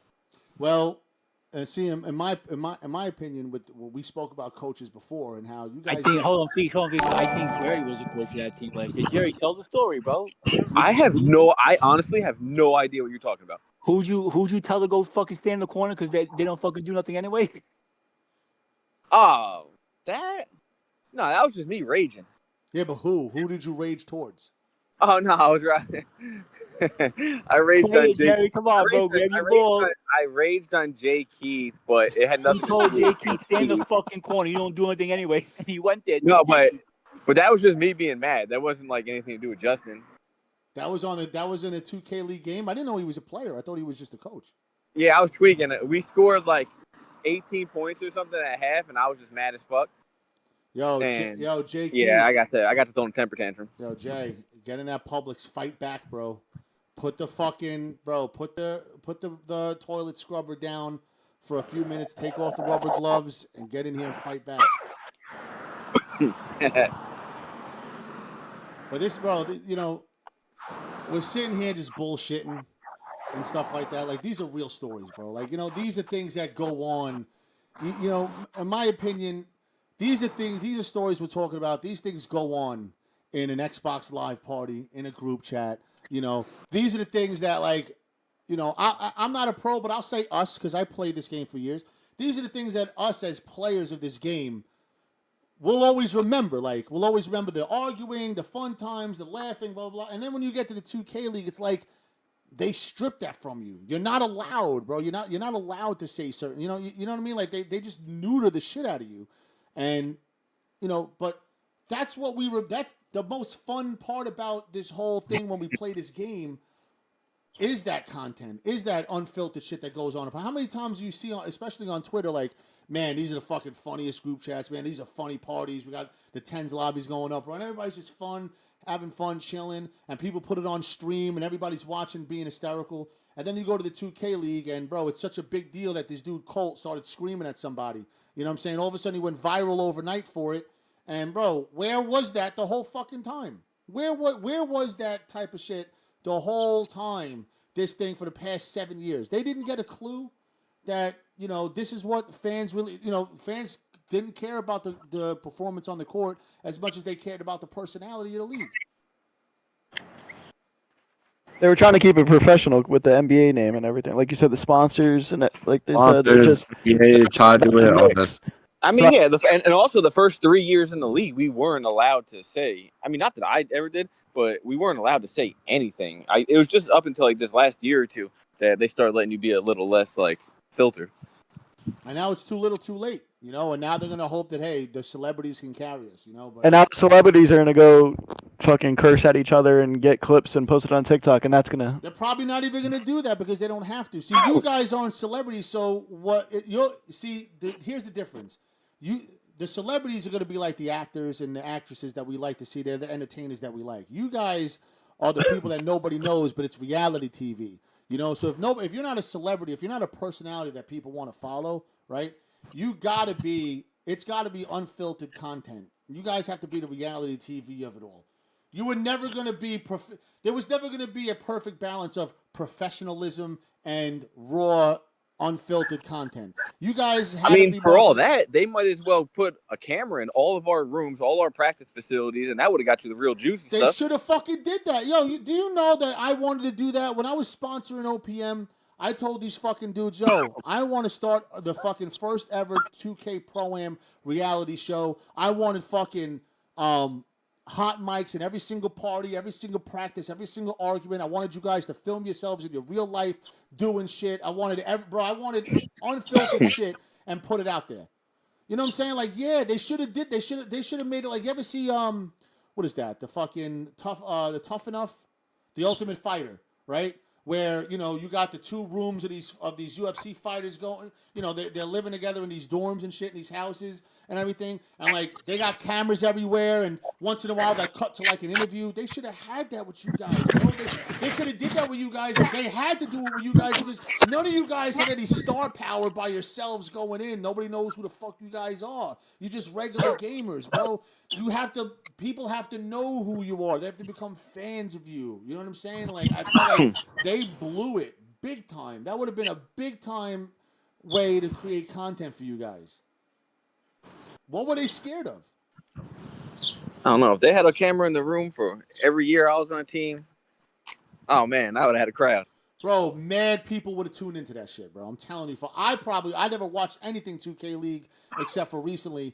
I would have been tuning into that shit. And that shit would have made like characters, and people would start following and wanting to watch them play and see how the arguments turn out, who beat who. Bro. Yeah, exactly. Because the first 5 years I was in the league, I was a ticking time bomb every day at practice. Like, right, and that's they would have been watching our game, just waiting for me to explode. Here, let me give you like a little microcosm of what I'm talking about. So yesterday, I was on the stream. We had a full slate on the SIBA network. First show we had was outside SIBA like we're doing now. Wasn't as exciting. It was me, Sav, and Dot2 Cold. We spoke about, the possibility of the league ending, the Warriors gaming winning the championship, what it meant to. We had, it wasn't like this. It wasn't a bunch of guys just fucking around, saying whatever we want. We were kind of like having an intelligent discussion about things. The viewership topped off at around like 80 viewers, right? It was a modest amount. I know that a lot of people who stream this content would kill for that. Right, so I'm grateful for it. And then we have SIBA Court right after that with fucking, everybody knows Harlem Energy's loud ass, right? We have him, and we got this dude, one of the players that got banned from the league, Yuck Versace. He had to get on camera and do 25 push-ups to get back in the league. Harlem made him do push-ups on stream. Bro, that shit got like 134 views, mad fucking chat activity. And, bro, right then and there, I knew. Nobody gives two shits about talking about the 2K League politics and who won the game. They care more about the entertainment and the drama. So there had to be a way where you can fuse the two. And they couldn't fuse the two, and now you guys are here. This is it, man. This is where you guys are at. And now what are they doing? They're telling you, yo, we're getting rid of you guys in favor of content creators. They don't give you the tools to be a content creator, right? I heard on the stream you couldn't even use the Celtics or the Knicks, or you couldn't even use the NBA. You couldn't even use that shit. And they don't want to put cameras in there. Everything is filtered. They got worried about the sponsors. So what does Sub go to say about sponsors? I got to scroll up. They said sponsors don't want their names tied to that type of content. What type of content, bro? Fun shit? This is esports, bro. This is exactly what fucking esports is. And Slack of us said they're going to let the new guys cuss up a storm. Watch. I don't even think they need to do. Bro, they're going to bring in people that don't have to do that. They're going to bring in celebrities, ball players, streamers that they don't have to curse. You're just going to watch. You're just going to want to watch them.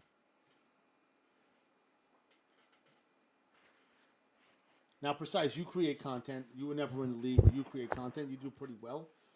What do you say gets you what kind of streams get you the most engagements? Is it when you're playing like an overnight tournament? Is it when Nah, with my videos, it's you got to have a storyline. There's got to be something interesting that appeals to people who aren't in the pro-am community. That's the reason I make videos and they get views, but no one in the pro-am community really gives a fuck because I'm not making it for them. I'm making it for the average person. Right. So that they tune in and they say, "Oh, this is interesting. Let me follow along," and then they watch the whole video. I'm not trying to make a. There's a storyline. So if you know that, how come the pros don't know that? Are we getting an IRL basketball stream right Is now? this kid What's going really? on here, Is Sick? this kid really trying to play basketball in real? Bro, who are you kidding? Wait, what happened? Are you really trying to play ball right now? I'm just dribbling. You just dribbling? Bro, get in the corner. You don't gotta dribble, bro. Get in the Go corner. back to the corner, bump. Oh man, guys, Devo just said Precise Video is the reason why he started playing 2K. You got yourself a fan there, bro. Listen, send him an autographed baseball cap. Yeah, Devo, I got you. Just send me your address. give him- I'll autograph a T-shirt or Give him something. an autograph for his brother and write it on a starter cap. Yeah, I got you. Billy just left. Damn, bro, Billy left. See, I like Nah, Billy. fucking Billy. I like Billy. The last time I actually had him on the network, he said a word that he shut the whole thing down. Sometimes he's little like fucking Nah, what did it start with? Bro, I can't. I'm not even gonna go down that road. But it started with an F, so I can't even go down that. I'm not even gonna go down that road. Pride Month just Ended with an ot. Pride Month just ended, so we're not even gonna go down that road. But who's T Grizz talk? Pro's not gonna bring the people Kai and Duke Dennis and people like that. I didn't even think of Duke Dennis, bro. Duke Dennis is one of the top fucking 2K content creators in the entire game. I don't know if it's even gonna be like successful. Like if you watch an AMP video, like they're fighting each other, they're doing all types of unique shit. They're opening a pawn shop, like they're making their own content. Right. They're gonna have to get a bag to come play 2K and play threes when they don't even enjoy playing the game at all. You pay them enough, they're going to enjoy playing it. If they're gonna, you know what, Duke Dennis will love it if he's sitting right next to like Damian Lillard or fucking Luka Doncic and he's playing video games with them. Yeah, you're right. With with him, Luka Doncic, and fucking They had Jack Rock. Harlow at an event too with the. I remember one thing. I forget that, but they had Jack Harlow playing and Drewski was there. Oh, see, Drewski's another. I guarantee they're gonna play. Yeah. I guarantee he's gonna play. 100%. That's a big name too. I guarantee he's big to want to join the 2K league though. Like who? Drewski, all them like Kai. They're not gonna cut no deal with the 2K league. They're way too big. I know. What they're gonna do is they're gonna play and they're gonna do it for their own streams. They're probably gonna get paid a lot of money to do it, and they're hoping that this is gonna, look what the 2K league is doing, right? Is they're taking a look at what the consumers are looking at, and they're not looking at this league, bro. They're just not. They're not looking at this league. It's not gonna be. It's not gonna. I don't think it's gonna be fun to watch because half of it is the gameplay, and this ain't NBA Jam. It's not like a fucking easy game. You just walk up and hold the button. Like it's gonna be awful gameplay. Like they're just gonna be missing every shot. Is that really gonna be the content that the league wants? Oh, Kevin Hart just went 0 for 8. You know what though? Hey, guess what? You know what though? It might be like a one-trick pony. You get what I'm saying, Feach? Like if you tune in and every time it's just the celebrities chucking bad shots, and then you got Bear the Beast dropping 21 on all stick dunks. Like, is it really gonna be sustainable? Yeah, it's gonna be sustainable because you know why? Kevin Hart wilding out and flipping out, going 1 for 6 is funny. I can see it now. This comedian dude fucking flipping out. So I saw that yelling at him. Bricks flying everywhere. It's not the quality on the court anymore, bro. You know what I'm saying? It's not about the best players anymore. That's not what they care. They want to go for whatever. You just said a great point. I think better content is seeing Bear come to SIBA, and that kind of like if that was documented. Well, like Bear is in SIBA. No, that's what I'm saying. But he's only in high school, or if he did college, then he got drafted, then he has to build a team. I feel like that is more interesting content than if he's carrying some celebrity. All right, so let me. He's gonna listen. I'm not gonna be paying him, so he's definitely gonna be carrying some celebrity getting paid by the league. I can't match that. I'm not a billionaire, but I'll tell you what Bear the Beast did. So one of the biggest mistakes I made, and I said this earlier on the Twitter space before. You know, I am the biggest genius in all of Pro-Am. I'm the best Pro-Am owner, the best league builder, smartest league builder. But even though I'm the best at what I do, right, I'm still human. I'm still a man. I'm still not perfect. So I do make mistakes. And one of the few mistakes I've ever made while running SIBA was allowing 2K League players to skip the process ahead and go straight to the pros. I was convinced to do that because a lot of guys wanted to compete with the best. They wanted to go there. And something happened that made me realize that was a mistake. And what happened was Bear the Beast happened. And Bear the Beast said, bro, he made that video of him, you know, opening something like, oh, I could be 18 again. And he made a whole fucking video about going back to high school and shit. He made content with it. I'm looking at it like, oh, this is exactly what the fuck I've been talking about the entire the minute I conceived high school, right? That's exactly what I was thinking about when I made it. This type of content. And then, you know, listen, you watch I know he's running a rerun. He might be running a rerun right now, but he's got 50 viewers. But even when he's live, he'll top out maybe 100. You know, he's an entertaining dude, but he doesn't do big time numbers. I remember one night at like 1:30, 2 o'clock in the morning. I'm working. I'm on the garbage truck like 1:30, 2 o'clock in the morning. And this dude, Bear the Beast, got like 190 views. And he's in his Twitch stream overnight, right? So, yo, Sick, mute your mic for a little bit until you're ready to talk, because there's a lot of wind. I'll just lower him a little bit. Bear the Beast is out there at like 2 o'clock in the morning doing interviews for like 15 high school coaches trying to choose his high school team. And his chat is jumping. Crazy. People hysterical laughing. It's fun shit. I got on there and everything. I participated in it all. I pretended to be a high school coach and try to show these dudes how to, how to do a right recruiting pitch. This dude, his content was buzzing. And then when he played his games in high school, he was streaming his high school game. Him and Miami TNB went all the way to the finals and won the state championship. And I'm looking at it like, damn.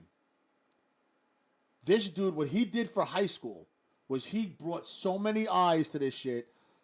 Why the fuck did I ever let any of these pros skip this process? Never again. If Bear the Beast can do it, all of you motherfuckers can do it. And if you're a pro, first of all, you're not a pro anymore because 2K League's gone, so that offer would be off the table anyway. But if any of you guys used to play in the 2K League, they're going to come to SIBA and say, hey, I want to skip. I want to go to the pros. You did it for so-and-so. That's never going to happen again. Bear the Beast did it. The Real Tay played high school. Miami TNB played high school. When these guys come back, whenever they decide to come back, they're going to be thrown right into the college on selection day. Bear the Beast, if he ever does come back to SIBA, right to selection day to choose his college. I hope he does come back because he's good for the league. Anything he touches in Pro-Am turns to gold. Bro, I'm telling you right now, like you said, with Bear the Beast coming here, oh shit, my fault. When Bear the Beast comes here and makes his content here, look at what Double H did. Go on his YouTube video.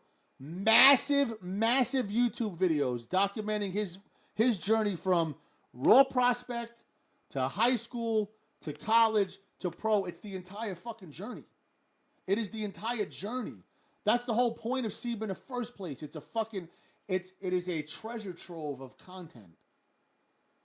So, bro, when I tell you that these guys, and when I see Spammy telling me or saying in the SIBA Discord, none of my teammates are going to play SIBA if they have to go through high school and college. You know what I'm saying? Like, none of these guys want to do it if they got to go through the whole process.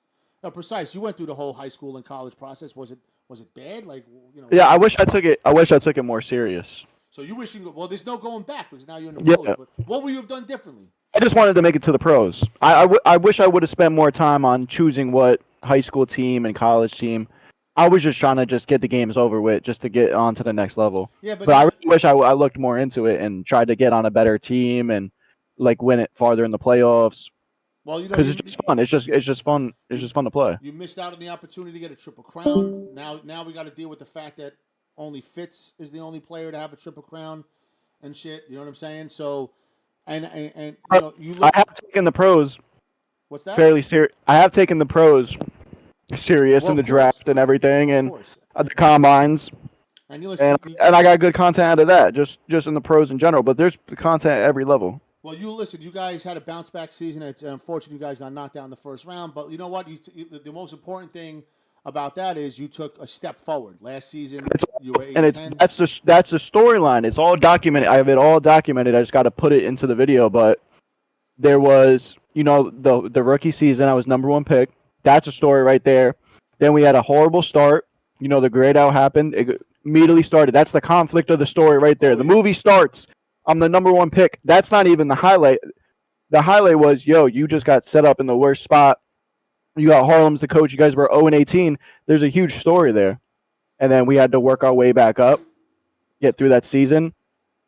And then everyone's saying I'm a bust. And then this season we came out and we turned it around, and we're rebuilding the team, and we're rebuilding into a better direction. Like Carl said in the chat, Precise versus Cruz was a movie. You know what I'm saying? It was a crazy series. You're going to see it on YouTube, just like how you saw the whole season was on YouTube. Every game we played. Harlem is content too. I fucking love Harlem. Yeah, he is. I told you they were going crazy for him. The coaches of SIBA are just as passionate as the players. There's no league on this game where you have coaches who don't even step on the court, and they're in the chat talking about it all fucking day. They're in the Discord all fucking day. They can't wait for these games to happen. I'm telling. Listen, real passionate people in here. This is where the stories come from. I'm glad. Listen, I'm glad you're here because now what you're describing to me right now, the way you see it, is exactly the way that I see this. It's exactly. There's nothing more fucking boring than the past years. Sign up for a league. Let's see what team I can put together. All right, this is my team. All right, we sign up. We play the regular season. Nobody plays the regular season. All right, 3 weeks down the drain, whatever. Let's go into the playoffs. All right, we play the playoffs. Yo, the content. We play this team in the playoffs round 1. Woo! Right. All right, we play this team in the playoffs round 2. They have the greatest team on the fucking game. They got Antoine Love. They got Bam. They got all these fucking players that are fucking amazing. Right. They wipe our ass. Yo, great content. You know what happens? It's every time that happens. Bro. Every time there's a team that's stacked to the fucking moon. You come into SIBA, and it's a fucking draft league. Like, you have a chance. There's structure. It's a real league. You get drafted to a team. Guess what? That's your team. That's where you got to play. If you don't like it, you got to make it work. Can somebody please tell whoever styles Joe Knows' hair what you just said, bro, and explain to him what you just said? And the thing is about Joe Iggy's in here. Finally, we got my man. And he's hey, bro, where have you been? Yo, he's here, bro. Listen, it doesn't matter how long. Better late than never. The show's getting started. I'm gonna be honest. I was just in bed about to take a nap, and I remembered I said I was gonna be on here, so I'm on here. What's up, y'all? What's good? I'm talking about you being in SIBA. Better late than never. We've been around for a long time, bro. I know you've known about this league for a long time, and you're finally here, bro. Like. I have. I always hear only good things about it. So obviously, I need something to do for the next few months before the new 2K comes out. Me and Iggy played together. He went to the 2K league. I went to SIBA. We were two different paths. One of them is still standing. So. Well, look. I don't know if you just heard Precise, but he pretty much described everything you were telling me in the DMs. You want to get your content up. You want to get your videos. Yeah. I don't know if you're familiar with Double H and the content he's been making. And this is the thing I wanted to ask Precise, because you said you wish you could go back in time and redo your whole high school to college thing and do it right.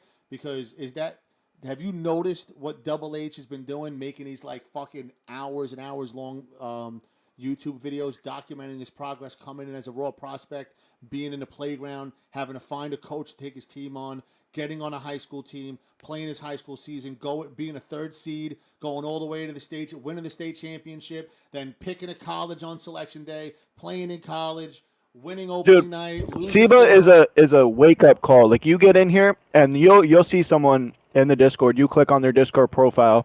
The only mutual server you have with them is SIBA. So you're like, who the fuck is this guy? I've never seen him in my life. He takes this shit so serious. Right. You play against him or you play with. He's got the best people he can get on his high school team, and they're gonna take it serious. They're gonna talk shit, and they're gonna have fun. And you're just gonna get your ass beat if you don't take this shit serious in high school. I'm telling, listen, bro. Yeah. So how does it work? What I choose my high school team or what? So here's exact. So you're in the Discord now. You already typed your game, so you're registered, right? There's no payment. It's free, whatever. So this is like an RPG, kind of like more than a league. So you join as a raw prospect, right? So now you're a raw prospect. You're basically nothing. There's only 2 chats you could type in right now. That's the new player registration where you registered, and the playground, and you can post your screenshots and playground screenshots, right? So your job as a brand new raw prospect, not knowing anybody, is you got to get into the playground and start playing these pickup tens games. If you're in the Discord, you scroll down to Squad 2, Squad 4, Squad 5. You're gonna see these voice channels filled. Sometimes we don't even have enough voice channels, and sometimes all these voice channels are filled up even at 3 o'clock in the morning. You're gonna notice this is a 24-hour league. So your job is to get in there and start playing these pickup games. You're gonna see these guys with like these really dark pink or fuchsia names. They're high school recruiters. They're high school coaches.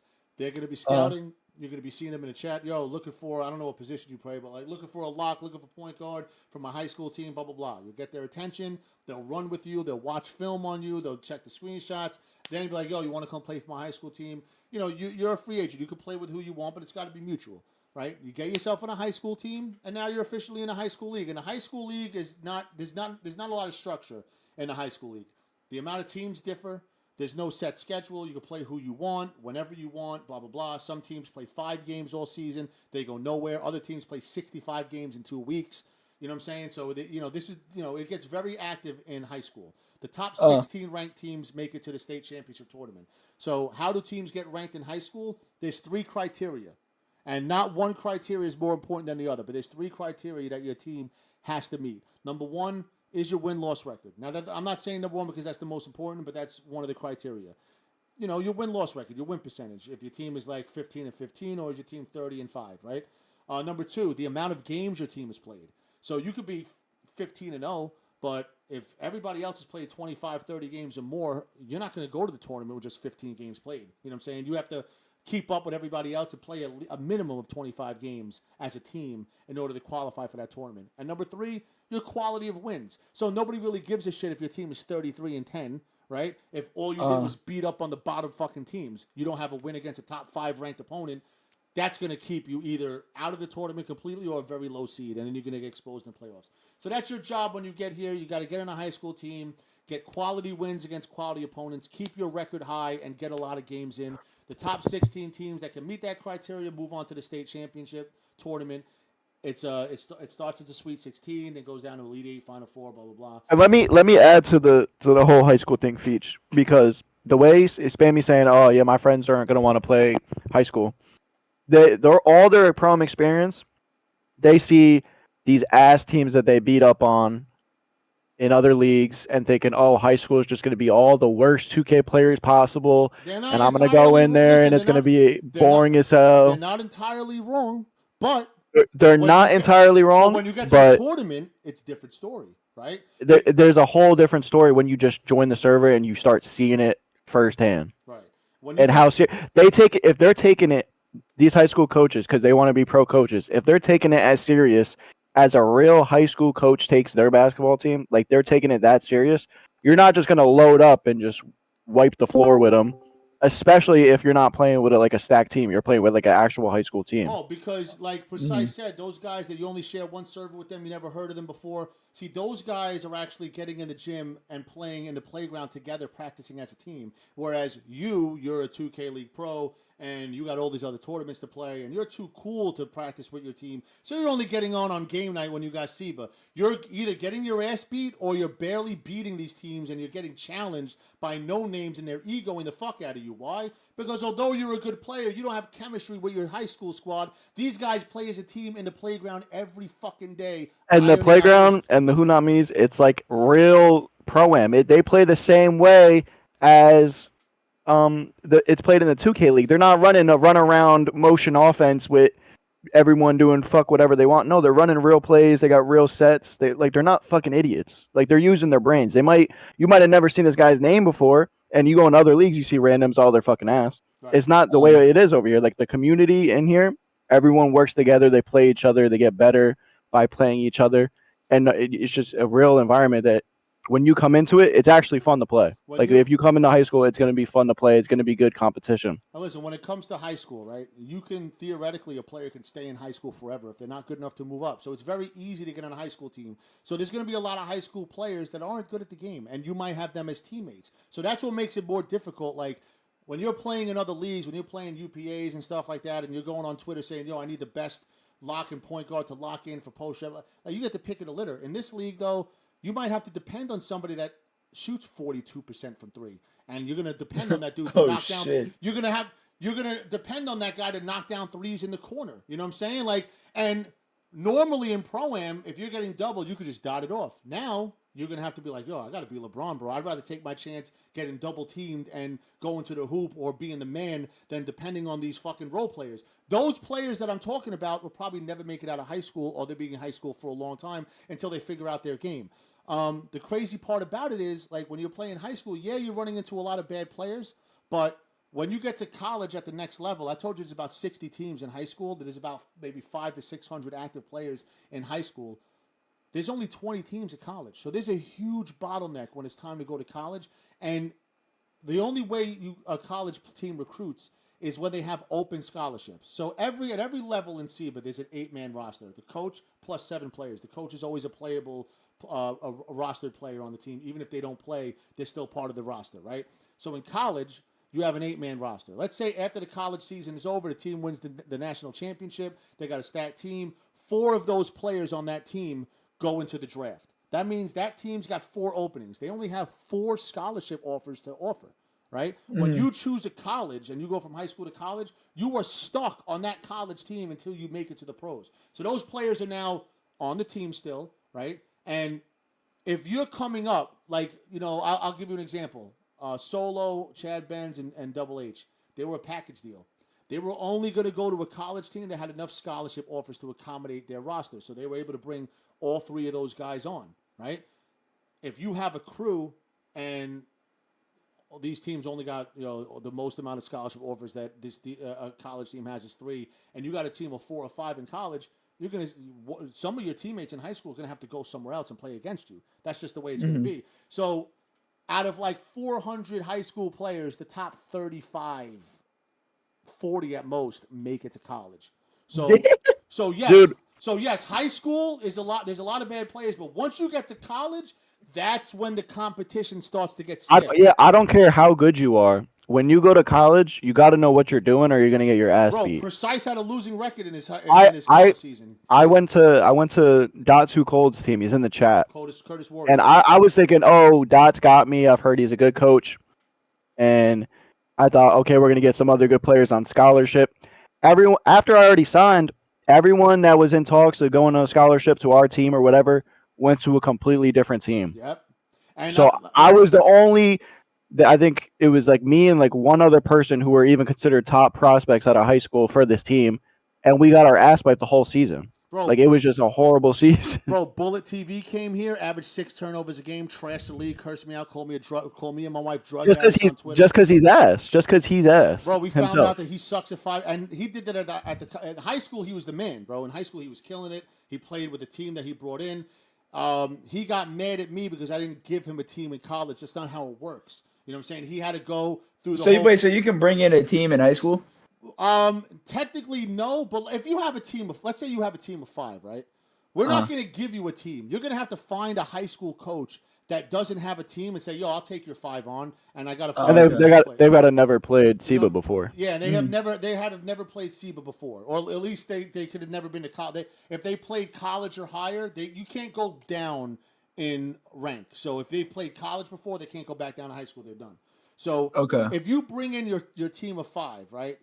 We're not just going to... You have to find an actual coach, and we have coaches already that we hire that are interested in moving up the ladder as coaches. So you're going to have to find a coach that has the roster space to accommodate, right? So you get on your team and you have 5, like Bullet had his 5, right?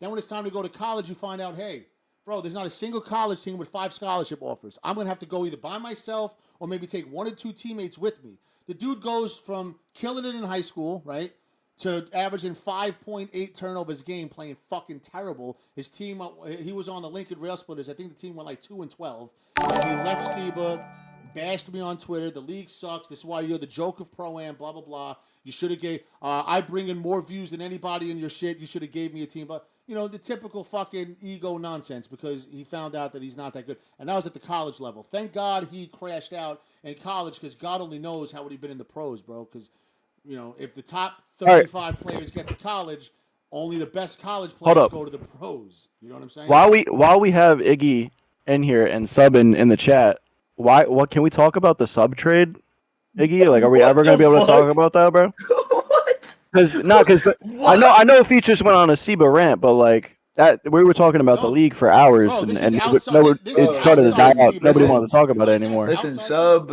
did not want to be a T-Wolf anymore, so our GM set it up. That's all. Sub didn't want to be there. I know it goes a lot deeper than that. We're not going to talk about it. I mean, the league's pretty much over. Hey, listen, bro. On this, it's fine. It's fine. If you don't want to talk about it, it's fine. If Sub it's more Sub's business than mine. If he wants to talk about it, Sub. If you're going to be in the chat here, he said there's nothing. He said there's nothing to speak about. But I mean, I don't believe that. You're on a professional esport team, and you don't want to be there anymore. There's more to speak about. No, I mean, it doesn't go like deeper. Like there's not like some deep meaning, like fucking, you know what I'm saying? But like obviously it's more than just like, oh, he didn't want to be there. Obviously there's a reason he didn't want to be there, but I'm not going to speak on it. That's it's his fine. business. It's fine because you're both coming to see us. So it's trying to remind you guys about rule number 2 about being on the stream. You got to tell the truth. You know what I'm saying? So who, mate? Anybody that comes on the show, we got. I have a feeling they're telling the truth. It was just a disagreement that they don't want to disclose. It's fine. Yeah, personally, I don't care. Like you said, league's over, but it's more so his business than mine. So I'm not going to share it. I'm gonna share with you a little bit of the culture of SIBA. This goes for all 3. Okay. High school, college, and pro.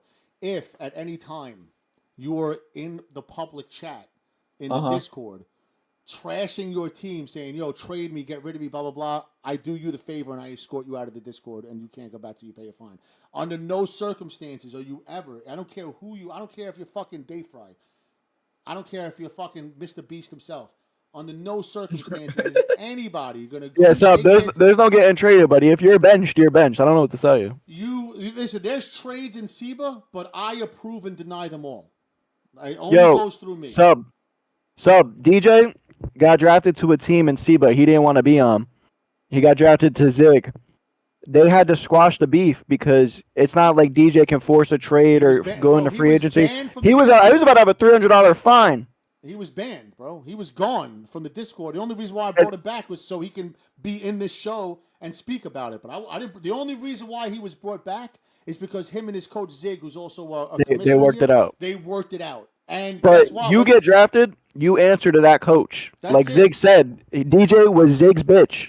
All right, you get drafted. You listen to the coach. It's a coach. Well, listen, that was honestly that was both of their faults, but it was more DJ's fault than Zig. See, DJ was telling everybody he's only playing shooting guard. Now everybody knows that DJ's a power forward. He's a back. There's none of that shit in here. Like if you get drafted, you play what your coach tells you to play. Well, listen, I mean, you can work it. That's between you and your coach. But let me ask you, what position did you play in the 2K league?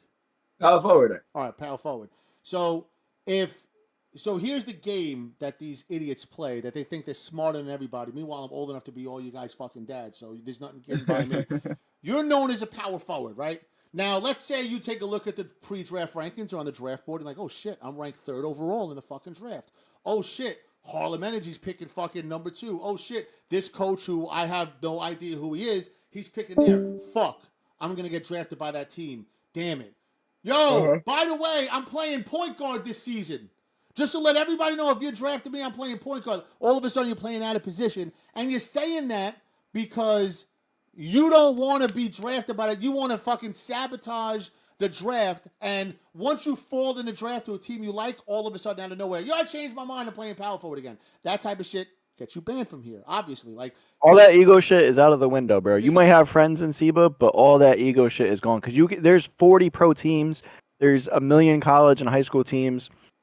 Listen, you And choose your high school team, you choose your college team. and But I'll once you tell get you, drafted in the pros, you got to work with whatever coach you got picked to. There's no ego in, oh, I don't like this coach. Let me go be with my boy. He's a coach. It's not like that, bro. I got drafted to fucking Harlem Energy, some random ass dude out of Harlem. I've never met a day in my life. he's a His maniac, team by was the way. 0-18. I got to deal with it. He got I'm not. drafted number one overall to the team that went 0-18 the season before that. I had to deal with that. I gotta. That's my responsibility. And that's he the got whole traded point. out So game this one. goes by seasons in all levels, like high school season, Yeah, college season. And... high school, college, and pro. Their seasons run concurrently. Right now, currently we just finished high school season 8, college season 12, and we're in the playoffs of SIBA season, pro season 25. So next season will be 26, 13, and 9.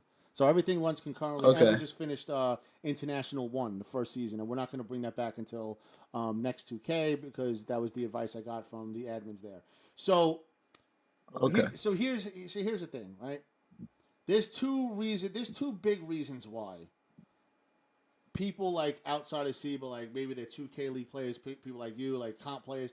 There's two big reasons why they don't come here. Number one, it's a draft league and they can't really control where they go. You know what I'm saying? So just think of Joe Knows for a moment, right? That dude makes his content and makes his money winning everything. So he's cashing in on overnights, making, petty change there, but he'll win a tournament that pays out $2,000 and he's making money. Nobody's beating him.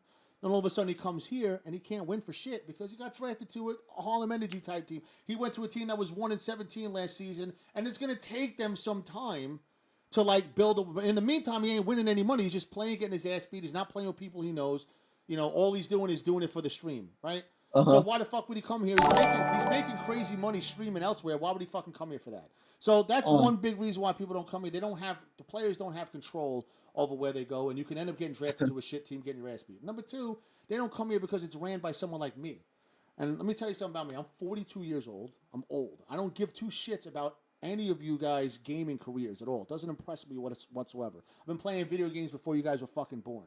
I'm not impressed. So when somebody comes in here with an ego, right, yo, I'm Iggy Mo, bro. Are you kidding me? I'm not playing on that fucking team. Bro, I get rid of you. It's not a big deal to me. There's a million players. I don't care who. Thing about me is, whoa! Come on, I'm irreplaceable. No, I'm just using fucking it as an around. example. I'll use Precise as an example too. I'm Precise. I ain't playing for that. Listen, I don't give two flying fucks who plays. I just care that people play. So if you quit the league or you get banned for doing that dumb shit, and I put some rec random in there with a 33 win %, I don't give a fuck.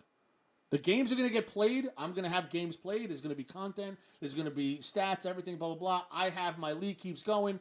You could try that shit somewhere else. So those are the two biggest reasons why people don't come. Now, if you approach this league with a realistic mindset and be like, yo, if I was actually playing in real life and I got drafted to the NBA, or when you got drafted into 2K League, you didn't have control. You entered a team where they already had a locker room full of guys, and whatever you brought to the table is what you brought to the table. And not everybody, it's mathematically impossible that everybody in the 2K League wins, right? You're going to have teams that suck and they lose, just how it goes. You understand that logic. That's the same logic that we use here. You know what I'm saying? So you really got to check your ego at the door. Nobody really gives, and you're going to find this out the hard way when you're playing in the playground in high school. They're not going to know who you are because these guys are not fans of the 2K League. So you're going to get egoed, bro. You're going to have to check your ego out the door for a minute and start all over with this whole shit. Like, as far as building your name. A great example is Quickster. He was on the community team or whatever. He just joined SIBA. He's on a high school team, and he's taking it serious, and he found a good high school team. Obviously, I don't know anybody on the team. I see a bunch of random names, but he dug deep, and he looked into who would be, the best high school fit for him, whatever, and he found a good team. I think Feach, I don't know if you pay attention to high school. I think they're the number one high school team. And they're in the playoffs, and they're on the way. It's hard for me to know who the number one high school team is because I got a fucking idiot of a high school commissioner that never once updated the win-loss record in the fucking thing. Well, so they're in the playoffs, and they're dominating. They're going to probably go to the finals. They put the fucking thing on a Google Doc, and they didn't even put it in order of who was ranked. That's Camping Bro right there. So, I mean, I have no clue who the fuck was good or not in that shit. But hopefully next season that'll change and they'll do things the normal way. But that's what I'm trying to say. The whole culture in SIBA is way different than anything you're used to. I promise. Yeah. Here's what I'm going to promise you, bro. You're going to have more fun here than you will have anywhere else, because it's going to challenge you in ways that you haven't been challenged before. Like Precise just said, bro. He said it earlier. Bro, I'm playing up. I'm loading up. These guys got all the plays. We get blown out. Whoop-de-fucking-do. Same shit. Rinse, wash, repeat. You know, like here, every season is a different story. You're going to have different teammates. You might wake up. You might be like, yo, this team is fucking 4-4. Trade me. And then you wake up next morning and you're in the transactions. You got traded to a team that's fucking 1-9. Now what the fuck are you going to do? You should have shut down. When that Zig and DJ shit, when DJ had a problem with his coach, that shit was fucking cinema. There's a Spaces. It was on stream. They're arguing everywhere. There's 200 people watching. This shit was fucking classic entertainment, bro. Did you know that was it? So we had the draft, right? That night we had the draft. I was on vacation in Florida when I did it. And we had about 500 viewers during the draft. Then after the draft was over, I wanted to do a post-draft show with Dot Too Cold, and I forgot who else was in there. Dot Too Cold and DeGallis. We were in there just talking about the draft. The viewers dropped down to about 80. Okay, you know, the draft was over. Who wants to hear these three dipshits talk about the fucking draft? We already watched it. But we tried to make some content about it, and we did a post-draft show. Then all of a sudden, the whole thing happened with DJ. We put it on the show. Whoop! His views went up to like a fucking 190. Why? It's fucking cinema, bro. Because so when you want to get traded in here, everyone's gonna know every little detail. The drama is gonna be right in the chats. Like nothing is fucking private. There is no private trade requests going to another team. There's no buddy. There's no little sneaky group chat. Precise. How far into it are you? Are you in the major league or what? I was a number one pick. Had a horrible season. I had DJ Too Cold yapping in my fucking ear the whole time. In the major league, him and DJ were on the same team, and then 8-10 didn't make the playoffs. We got rid of DJ. We got rid of DJ after that 8-10 season. And this season we should have went 13-5. We went 11-7. Number 2 offense. My center, I had him as the number 1 center. He's got Chuba. With advanced stats, I was the number 1 point guard, and I was the number 2 point guard behind Zig in advanced stats. Our power forward was the number 3 in the Pest score. Like, there's this guy named Pest who does advanced stats, and he actually tracks the stats that matter in 2K. He does analytics, bro. He does analytics. Like real 2K analytics, now, like turnover ratio. Like I had the best turnover ratio out of any point guard in the fucking top 30. Now, Ig, let me tell you something. This dude Precise, he had him at point guard, DJ at back end, Chuba at center. That team went 8-10 and missed the playoffs. That's the level of competition that's in the pros and SIBA. You know what I'm saying? Wait, who was it? Who was it? Say it again. I'm sorry. Chuba was at center, Precise at point guard, DJ Too Cold at power forward. They went 8-10 and missed the playoffs. Damn. Shit gets real. Last place in the last place in the division. Last place in their division, didn't make the playoffs. Bro, and let me tell you something. On paper, right?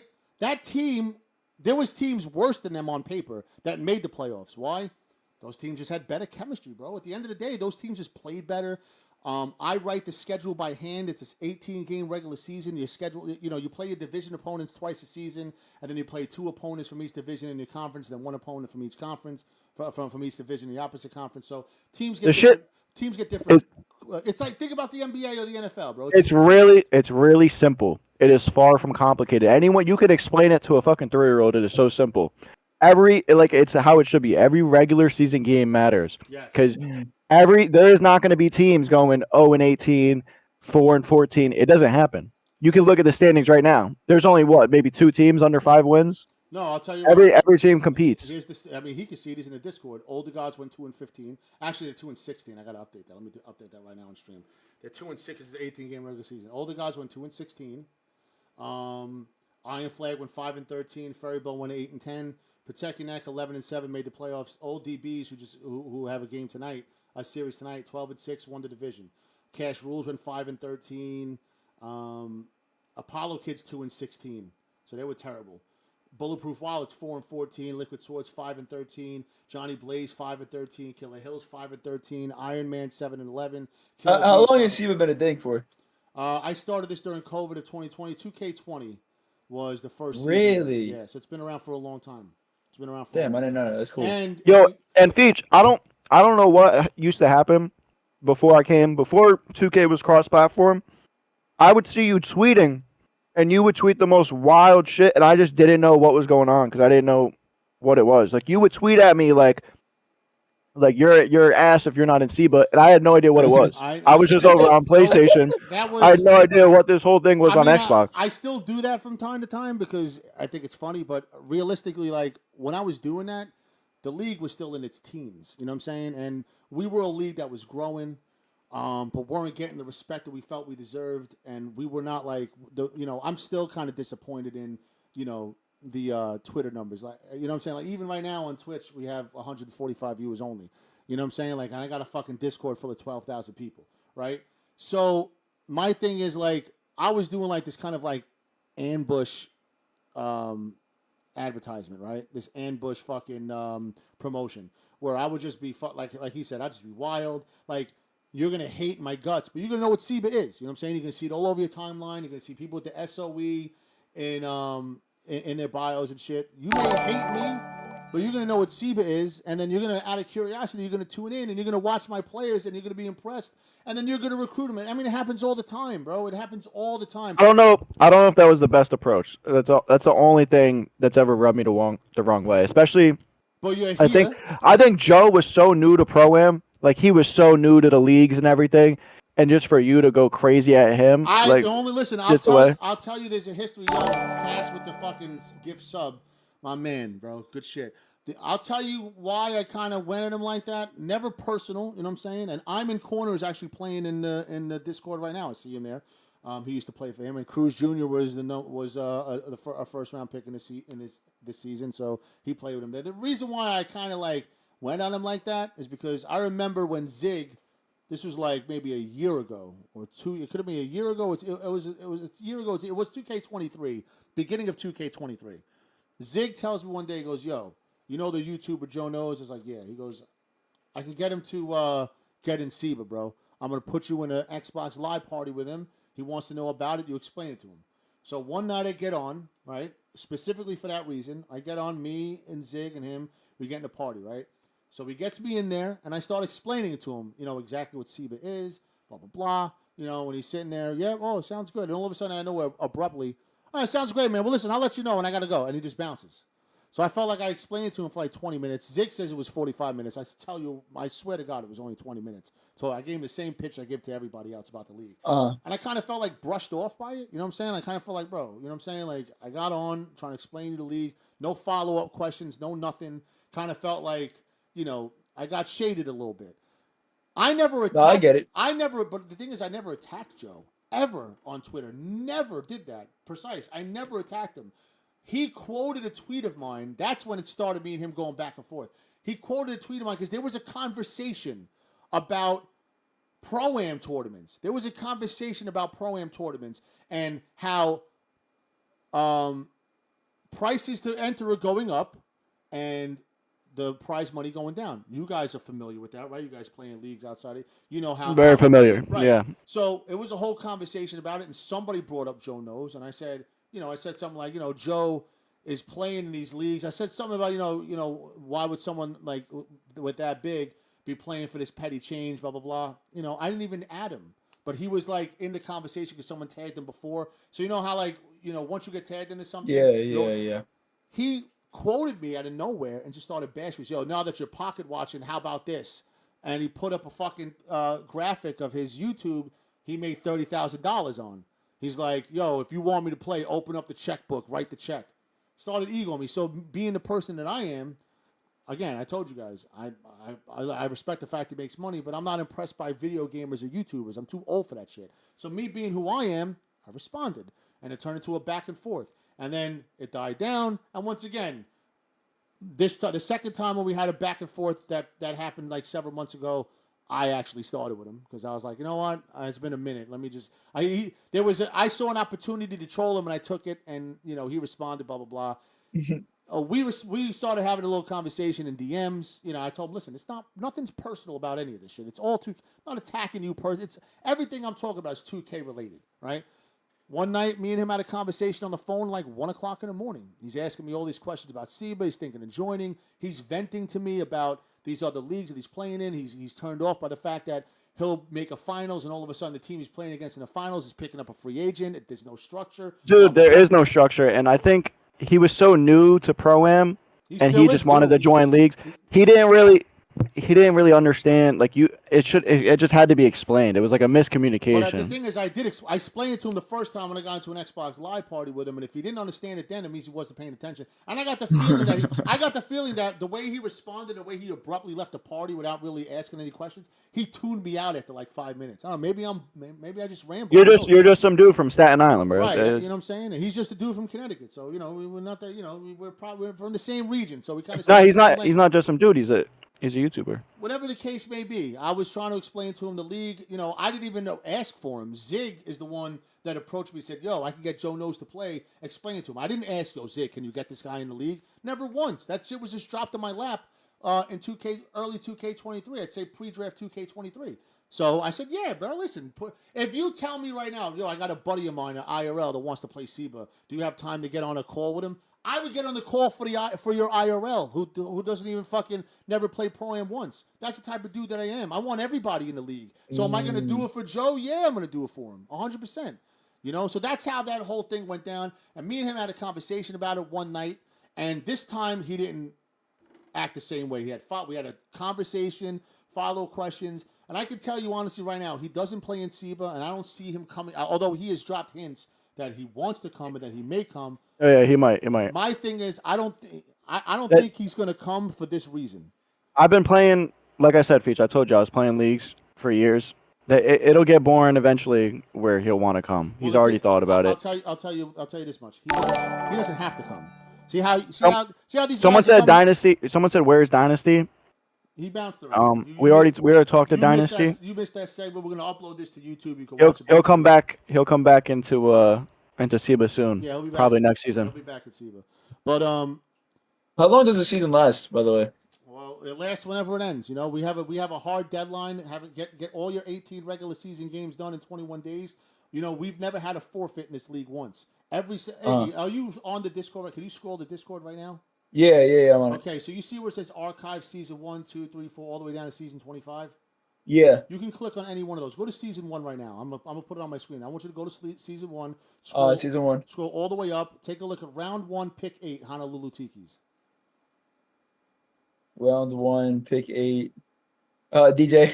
This is the first Pro-Am league he ever played in, bro. I found him I found his boy Icy Bay on a looking for group post. Whoa, 2020. Yeah, and that's when I updated it. That season actually started in March of 2020. So we were the first ones to actually give DJ Too Cold his first taste of Pro-Am.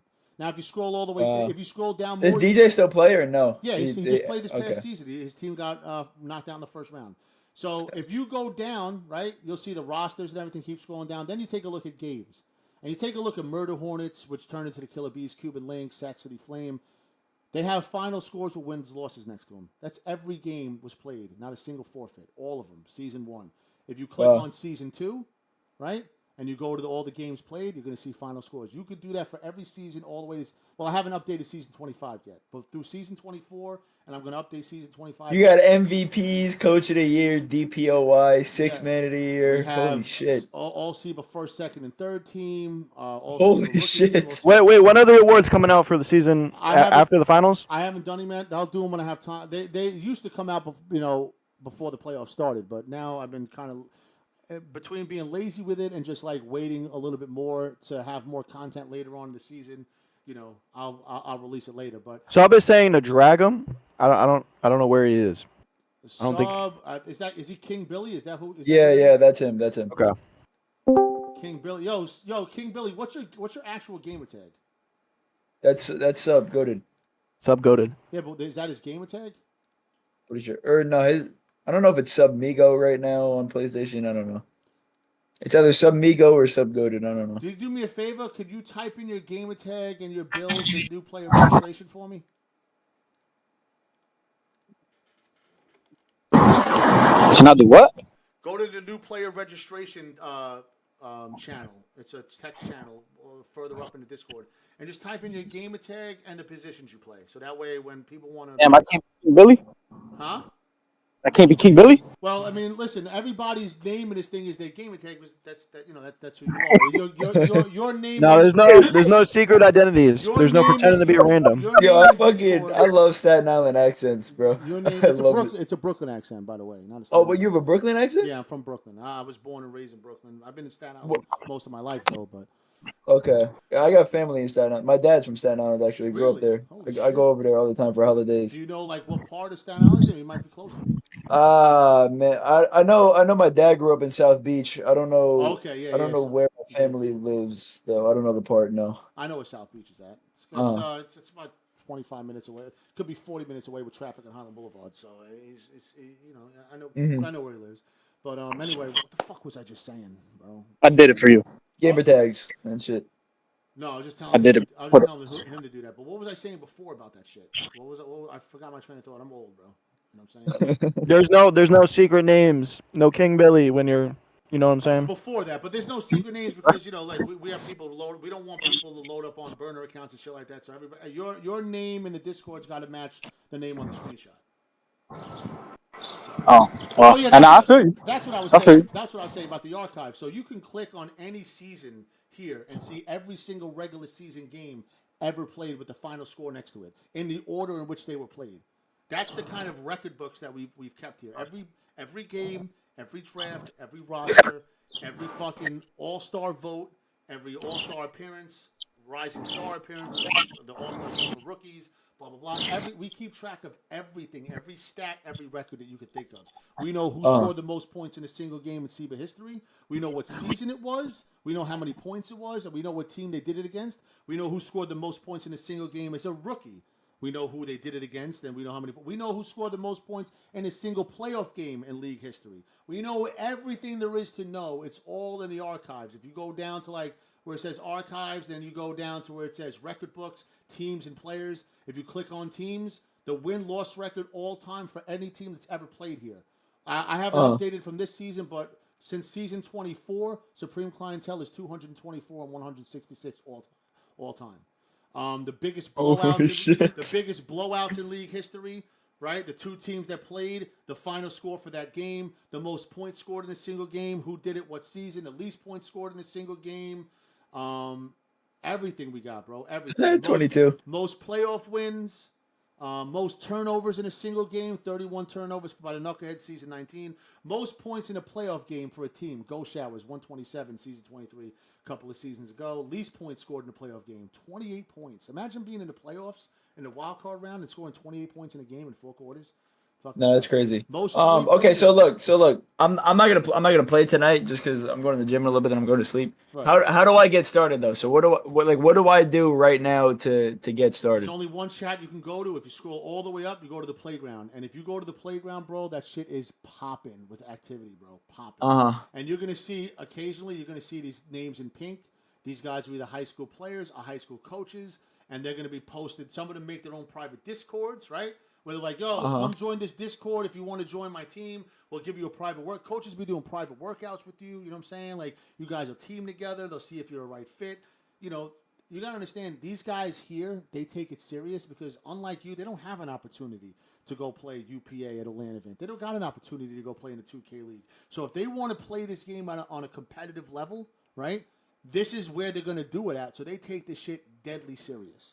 You know, and that's what Precise was trying to tell you.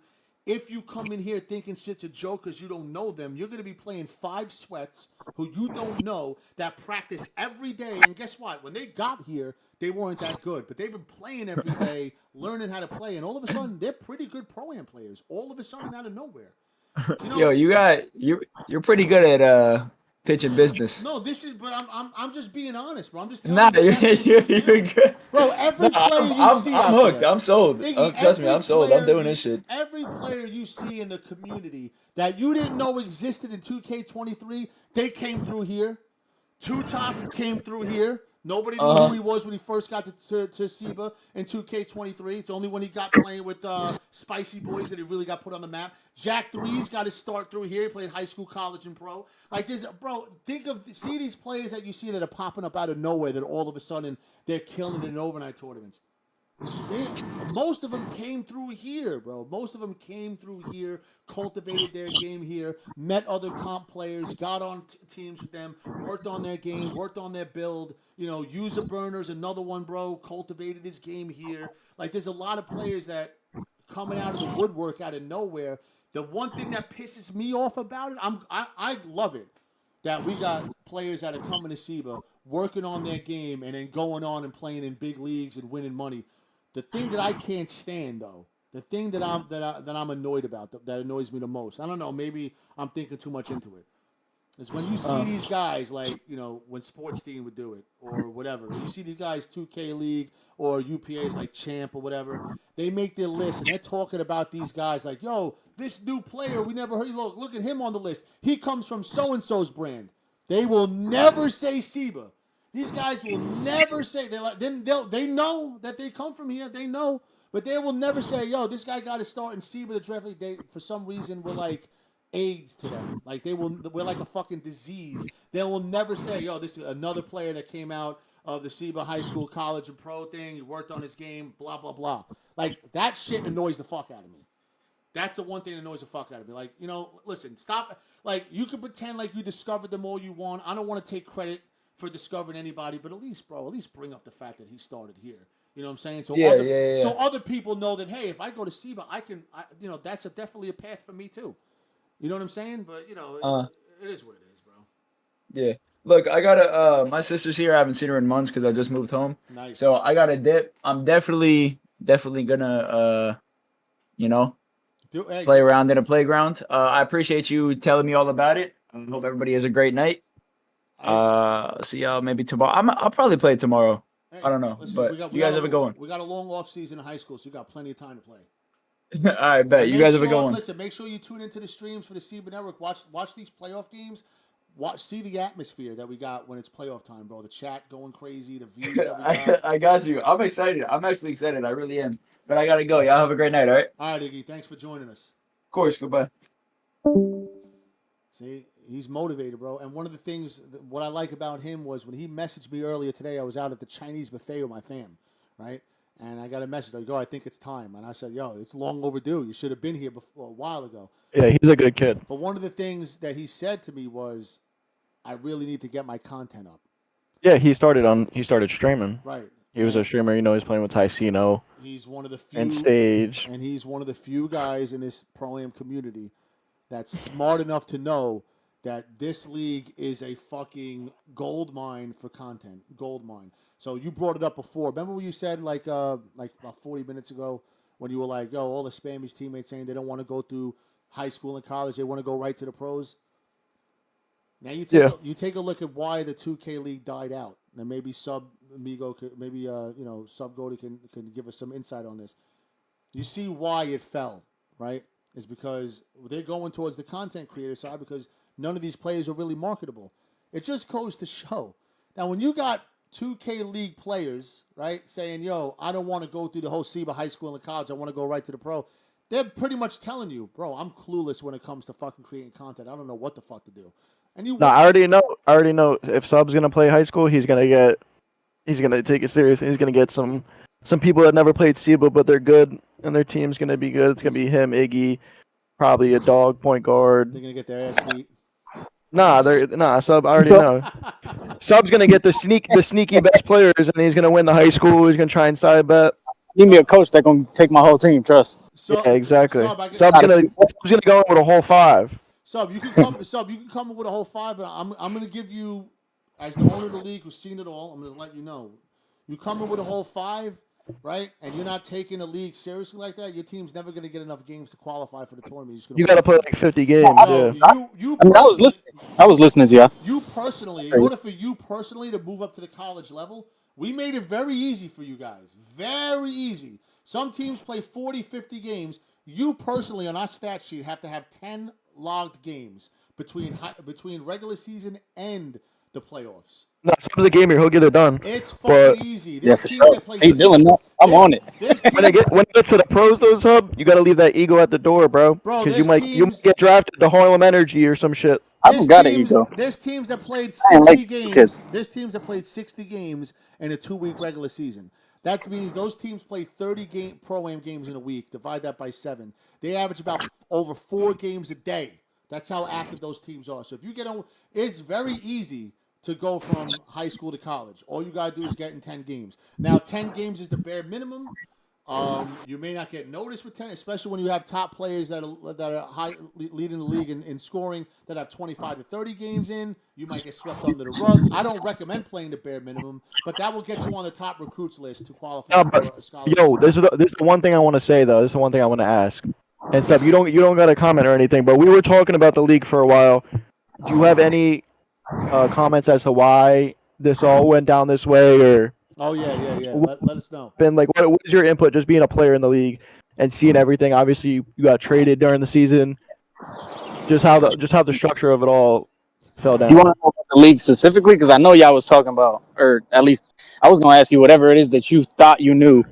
I don't know. I don't know anything. I just saw you weren't playing, which I don't know how you weren't playing, and then you got traded. I just wanted to know the story behind it. But I could tell you that because it isn't like an OG type story. So that's why I was telling Iggy, like, it ain't anything to talk about. Like, I got love for the 5 people on that team. Bear, Iggy, too. I mean, shit, I drafted 3 of them, right? So I gotta have love for him. It was looking like your team, yeah. And JB, I'll never say anything negative about JB. He's the GM, but I'll never say anything negative about him because he showed me a lot. He taught me a lot, and he's the coolest GM I think I've ever met in my life. Apart from my GM right now, Spencer. But that that don't even need to be said. But I mean, the T-Wolves was like, everybody assumed like it was just because like, oh, he's not playing, so he's gonna go somewhere else. Like, I didn't really care about the playing thing. It was more about the way that it was managed. Like, the people that weren't playing, like Iggy could have told you too. He probably won't just because he's kind of a nicer guy. It's not his business, no, yeah. That's why we're asking you. He was going through it too, but like the way that it was managed, it was like if you're not playing, you're not touching the game at all whatsoever. So basically, like, you're coming in for 6-7 hours most days and just sitting there doing nothing. And it's because it's a mandatory thing. You have to come in. You're not playing, but you have to come in. So it's like, okay, we come in. As well. And we're doing absolutely nothing for 6-7 hours, and it's like when we could be doing something. It doesn't matter what any reps. Yeah, not even getting any reps. Not even getting a. It doesn't matter if we're playing or not, right? So what was the decision to not put you on the who made that decision to not put? Oh, I mean, what I was told. I mean, shit. I don't necessarily really care, like, what the real reason was or if it was the real reason. But what I was told. We went back and forth a lot the entire season. Not me and like the people, but like in general with lineups. Like, we started off with me, Iggy, 2-tack, and then we swapped. We put Bear in it, and then Iggy got subbed out. It was me, 2-tack, but Bear, and then yeah, I remember seeing that. And then we swapped them out again. Put Iggy in again. Then we swapped back again to Bear playing locked for a little bit. We just kept swapping back and forth. And then one day, the thing that really made it like, okay, you know what, this is like a little fake crazy, was like, we had a game. I don't remember if it was for the Slam. And they basically, they basically waited till a day before the Slam to change the lineup for no reason. And then the reason they gave me was we want Bear to manage the offense, right? And then was the coach making the decision. It wasn't. It was just him too, or it was just the coach. I mean, Jay told me. I don't know if it was JB, whatever it was, but so we're talking about J Money made the decision. Yeah, He's the one who told me. I don't know if JB made the decision, then told Jay to tell me whatever. I don't know. I just know Jay told me, and he said that the reason is because he wanted Bear to manage the offense, which is cool. That's fine. I get it. So the whole lineup scenario and the whole reason you were out of the lineup was J Money. Yeah, pretty much. But that's why I left. I don't got no beef with Jay or anybody on that team. I left because of the way that the entire way the lineup situation was managed, and like the way that people want when they're not playing, they're literally not touching the game. And like, that's crazy. Like that. Yeah, we're professionals at the end of the day, right? Well, we were professionals at the end of the day.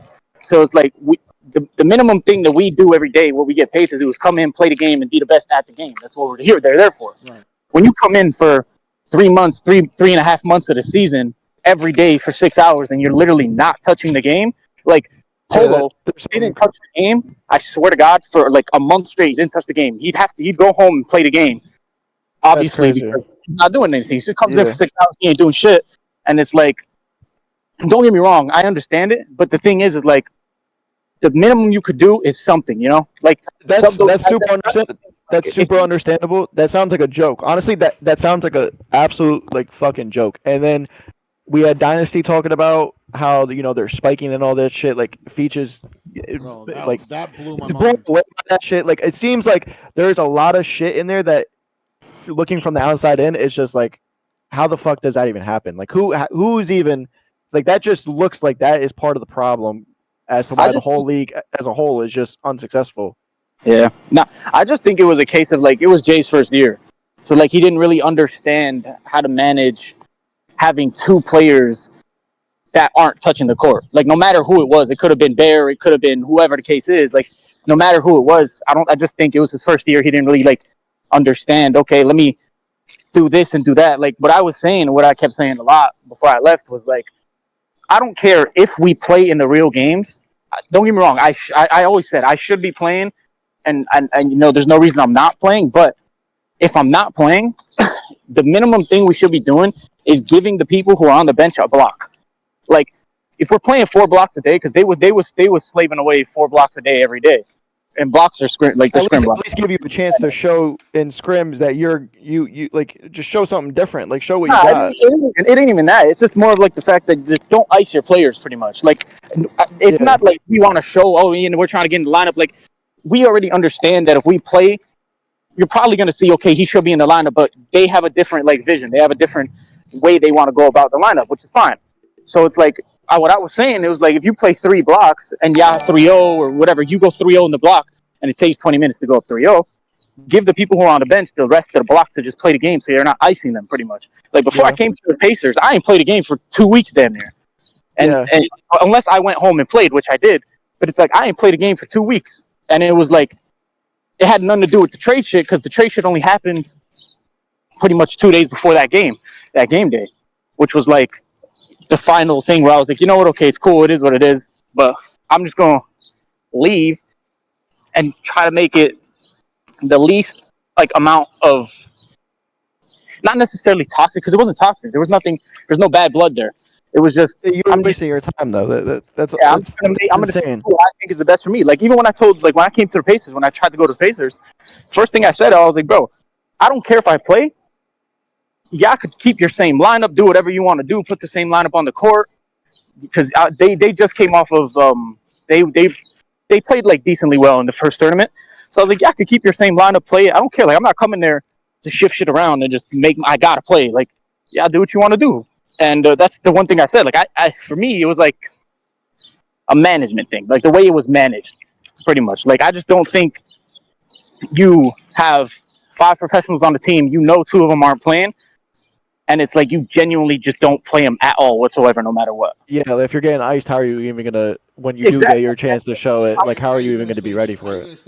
Yeah, when you finally play, you're gonna be missing shots, and now you're not exactly. like, and now you're gonna get even less time and shit. And exactly, like when I came to the Pacers, this ain't no excuse. It is what it is, right? But like when I came to the Pacers, I didn't play the game for like 2 weeks. I played here and there once in a while when I was loading up with the Pacers guys, like behind the scenes, just getting runs in a little bit with them before I got traded there. But before I went to the Pacers, it was like I ain't playing the game at all. So when I came here and I got thrown in the lineup, now I'm trying to learn how they want to play, because they have to deal with getting a new teammate and figuring out how I want to play and getting used to my play style. I got to get used to them. I ain't played a game in a while, so I'm trying to learn my jump shot again all over again. I'm trying to learn the way that we want to play and the system we want to run, and it's all getting crammed into 2 days because we have a game 2 days later. So it's like a thing where all of that could have been avoided. That's the only thing that I seen. Like every time I seen them in DC, I went up to them, I shook all their hands. Like I don't have no bad blood with nobody. It was just for me. I just thought personally, the best way for me to get, a better situation for myself was just going to a different team. Yeah, you're a smart guy. You're not an idiot. Like you're a smart guy. Like you know what you have to do. Playing for Lav and coming to this org was was a good decision in my opinion. Like, don't get me wrong. I mean, shit, we came here, we didn't do shit in threes, but I mean, it is what it is. That shit happens. You're not gonna win, you know. Yeah, all that shit's over now. And like, what do you think went wrong as the league as a whole? Like, where did they go wrong, and how did this all happen? Do you have any inside thought, just like your opinion?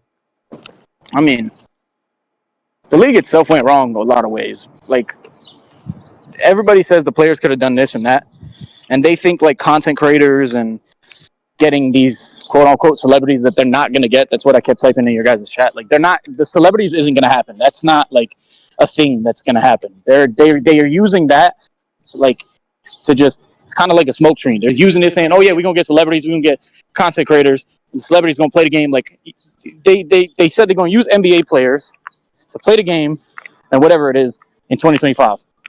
My facility is where NBA players at, and they practice every single day. They're busy every single day. And what Harris said was right earlier in his stream. The NBA players don't have what, a 10-minute slot, 15-minute slot to do something. You don't have enough time to play one singular game. Not even, nonetheless, if you say it's 5v5, for example, which it won't be, but you don't have a single slot to play a singular game, not let alone a quarter, right?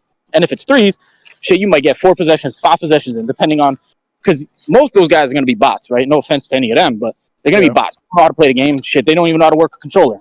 They're busy doing other shit. That's what they get paid millions of dollars to do.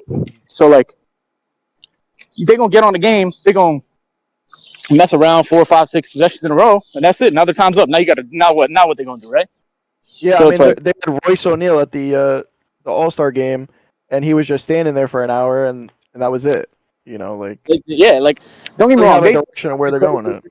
And NBA players are going to save it, and whatever the case is, like, I just personally think that whatever they think they're going to do is none of that's going to work. Like, they can bring whatever content creator they want. If they're saying that the league operating in red and they ain't making no money and all this other shit, like, where are they going to get the money to pay a content creator to play under an NBA organization's gaming team's org? Because at the end of the day, you're telling me, because people keep calling, right? Clash and ads and that's why. And, listen, that's why they're taking 18 months off, so they stop hemorrhaging money, so they can stack up, and then they can just invest money into it. They'll probably have to pay out and hope that this new iteration of the league is going to actually draw the fans in and make money. That's probably why they're taking 18 months off, so they can stop the bleeding for a little bit, so they can recoup some money. That's probably. No, I understand that point of view, but it's like, for me, like, what NBA organization is going to be like, oh yeah, let me get a bunch of people who have never touched the game or people who are bots at the game to play under our org and probably do absolutely nothing. Like the Warriors, for example, they just went back-to-back in fives. They won 3 tournaments in a row in this season, and now you're telling me that when it comes back, the Warriors are going to be like, oh yeah, I'm cool with having whatever type content creator they get.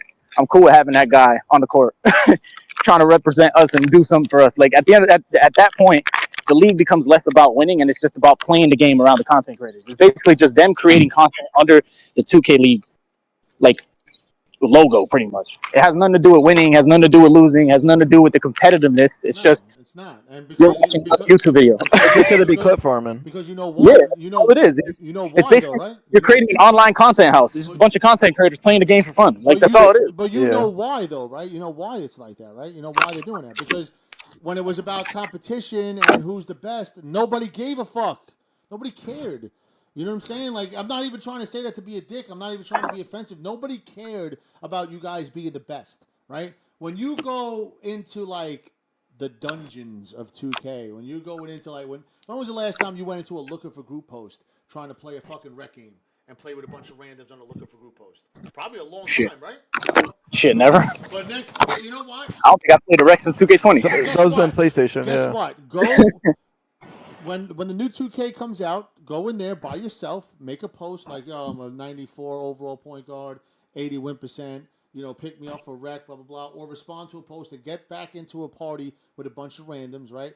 And start talking about the 2K League. None of them are going to give a fuck. As a matter of fact, most of the time you're going to hear those dudes say, bro, those dudes suck anyway. I could probably beat them. They just do the same cheese over and over again. You just look at the 2K League TikTok, and when a clip goes viral, they get clowned in the comment section. Yeah, but what I'm saying is, like, you don't think that's a league error, though? No, like, you don't. I don't think. No, you know what? No, me personally, I think it was a league error league error, but it's too little, too late for them to adjust, especially under this new guy, under the new CEO.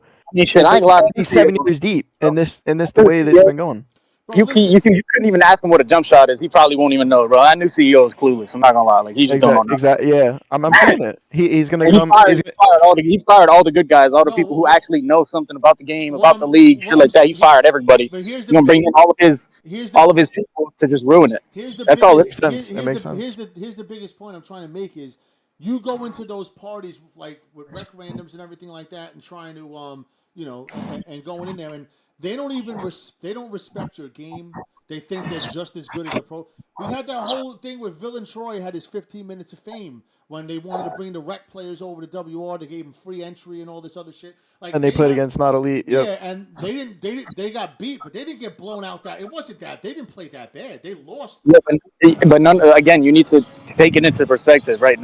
Not to like shit on anybody because at least my man's, but none of them guys was our league players. None of the people that were on a league team were any professional players. You get what I'm saying? Like he was beefing with elite. I've been in No those, offense, but he's beefing with elite. I've been in those parties before. I've been in that environment before, right? So when I recruit a lot out of the rec. So when I start recruiting those guys, a lot of them are turned off by pro. Yo, it's all the same cheese. Like they don't like what they see on the court. You know what I'm saying? Like they don't like when they watch you guys play 2K. They don't like the gameplay that they see on the court. They don't respect it. You know what I'm saying? And they feel like, yo, if I had a team like that, I could do the same thing. Everybody's a future 2K league player in their own right. Everybody's a god in their own mind. So they never respected the on the court play. So when you're talking about, hey, it's not about who's great anymore. It's not about who's performing, who's winning. Bro, that type of shit doesn't matter to the paying customer. What the paying customer's like, they like Joe Knows. They like the personalities. They like the videos. They follow their favorite content creators. So the 2K League is saying, fuck these comp players. Fuck 5v5. Every time, like, I go on Twitter. I go on Twitter right now or Twitch right now. I got Bumpus has got 317 viewers. What is he playing? Oh, looks like he's low. He's probably, the wreck. I think. Who else is playing? Boat Buckets is almost 500 views. He's playing fucking stage. You know what I'm saying? Like these guys are playing fucking stage. These guys are playing stage, bro. They're not playing 5v5 Pro-Am. That's the biggest content creators on this game play stage and park. So the 2K League wants to go to what the paying customers want. They're tired of force feeding the fucking the 2K community 5v5 Pro-Am. Damn, that's a big ass B. I could see my fault. The customer doesn't want it. So what is the point of? No, I feel what you're saying. I get it. Trust. Like it could have just been a marketing issue, or saying, like, you don't league think build it's isn't the answer. Yeah, exactly. I was like, I'm not. They could have changed things up massively without dropping it. Everybody thinks that if you put league builds in the game, right? Everybody will appreciate. No, then first of all, you're restricting what kind of builds they can. Nobody's going to care about that. I don't think they should have ever been on the league build to begin with. You're looking at it as like you're looking at it from like the casual perspective. You're not looking at it over like the overall perspective. Like casuals pay the bills is what I'm trying to say. Those casuals pay the bills. I'm saying though, like if you look at it from the perspective of like for example, any other game, right? I'll throw any other game out there instead of just trying to go back and forth about like 2K and what I think they should have done. Right. You go on any other game. You go on Call of Duty. You go on Fortnite. You go on whatever, any other game that has a competitive anything, right? They have some type of competitive mode or some type of feature that has the same thing that the quote-unquote pro players are playing on, or the same settings, whatever it is, right? You go on Call of Duty, you got ranked, and you can go private match and play in the exact rules that they use in the CDL. Right. You go on Fortnite, you have what their ranked modes, and I don't know what all the shit's called in Fortnite, but you go on their shit. You go on League of Legends, you go on any other game, Rocket League, whatever, right? You have like some type of system that has like a rank mode. You can rank up, you get higher up. That's the thing. The people who consider themselves good at the game, not us. I'm talking about overall the general player base, the kids who play threes all day, and like all the stage players. They all consider themselves good at the game. They think they're good and they're gods and all this. They're gonna want to go play ranked. They're gonna want to get to the highest point that they can, and then potentially play against, for example, us. right? Because you play against us, and then that's where you see the skill gap and the difference. Like if I go on Call of Duty right now, right, and I play against Dashy or any other of them guys, I'm gonna get folded, right? And that's where you see the difference in oh shit. But the difference in the fan bases in those games, the fan bases actually respect the game of the best players. How do you think that started? Though is what I'm saying. You The gotta league, play ranked to get because respect. Yeah, they're it's a not league, signing it's up. a The different lame game. person is not going to sign up for WR. Put 100. They don't even know what WR is. It's got to be integrated into the game. We have a small community that signs up for leagues on Twitter and shit. Most people just join the game. That's why I said, and I brought up the shit from 2K18 and 2K19. When you tried out for the 2K league, there's 700,000 people trying out for the 2K league. 700,000 people filled out that form or whatever to sign up because it was advertised on the game. Like there's interest. It's got to be on the game. There's got to be a ranked mode. if you go back in time to my bad though, but you go back in time to any game, right? It doesn't matter what game you choose. You go back in time to any game, Call of Duty, again, Fortnite, whatever those games are competitively, and you look at when their competitive scene started and what was in the game, you'll see from the jump they had some type of mode that the competitive players were in. Call of Duty, shit, I can remember 14 years ago in Black Ops 2, there was still league play in Black Ops 2 where you could hit Master and whatever the hell the other shits were called in that game. Fucking the MW3 had the same shit. BO1 had the same shit. So it's like they had it from the jump. It was there. There's no rank mode on 2K, and then that's why everyone thinks they're good just based off their 75 win%. They don't go into a rank mode and get their ass beat. Yeah, and exactly. Bronze tier. Well, you're completely right. And I was telling in the spaces earlier where they were talking about the league, and I was saying that the 2K league was their fans because they don't have no progression. Once you hit level 40, I mean, people just don't know what to do. The only thing they can flex is their ranked win percentage or something. Exactly. I think when I joined SIBA, I didn't even know they had a Twitter for gaming, for leagues. I didn't know that. I made a Twitter when I was in SIBA because everybody had a Twitter, and then I started seeing all these leagues pop up. So if I took that long. It's a small ass community. Like you sign up for a league. Yeah, but why do you think it's small though? You know what I'm saying? Because 2K is how are you big, gonna, how are you gonna? The only reason I knew about 2K Twitter was because fucking YouTubers. Like I would follow fucking 2K YouTubers that's crazy. on Twitter, and then that's and how they would I tell you about it. That's how I got immersed. Like you just start following people on 2K Twitter. If you just don't go out of your way to do that, or you don't find yourself on Twitter somehow, you're not going to know that this whole community exists or unless your buddy asks you, yo, you want to sign up for a Pro-Am league? Like, no, dude, listen, I was playing with one of my good friends back in the day. His name was Spawn. Feach knows who he is. And when I was playing in the rec with him, I was good. And we were playing 5 out at the time. And when he told me, yo, come play, I think it was fucking Hoff it was WR Select. And I was like, yeah, let's play. And I was doing decent. You know what I'm saying? But I was like, damn, I didn't even know this shit existed and stuff like that. Then Black Dreams. Yeah, that's why I don't know if he remembers who that is, but Tyron his name was Black Dreams. He played in this league for a minute with Harlem. And he told me that SIBA existed.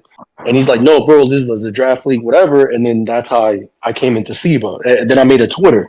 And yeah, precisely, it's crazy how 2K makes all this money, right? Because they do have the fans. But then when I was in that spaces, I was telling them, dude, I'm going to be honest, SIBA's the only, I didn't want to push SIBA too much, but I want to let them know, SIBA's the only league where there's a progression. Everybody's fighting for something. I mean, everybody's DMing the deputies and stuff and letting them know, hey, how can I progress? How can I progress? And these dudes are playing in the playground to get better. He sent me this little kid, bro. It was crazy. He sent me this little kid that didn't know what stack was or whatever. And Feach was like, yo, take care of him. I played with this dude for 2 days, 16-year-old kid.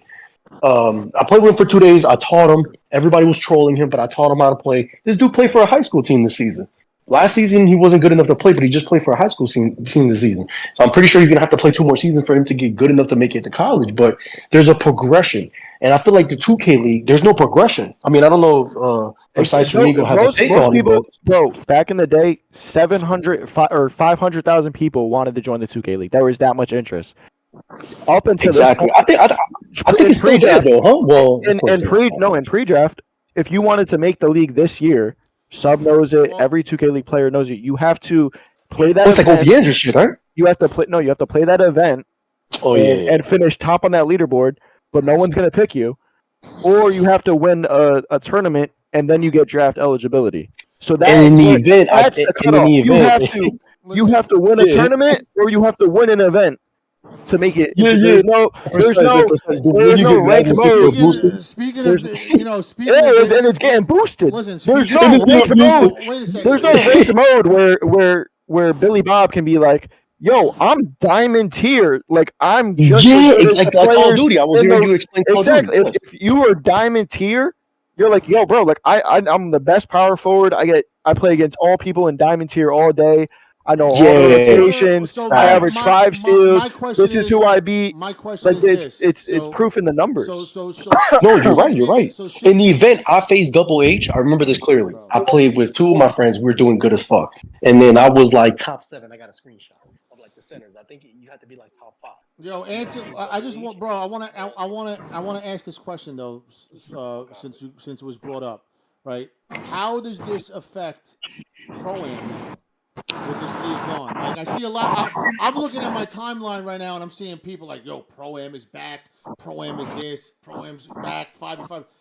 I think the opposite. I think Pro-Am is going to be dead because of this shit now. I think there's no real reason to load up.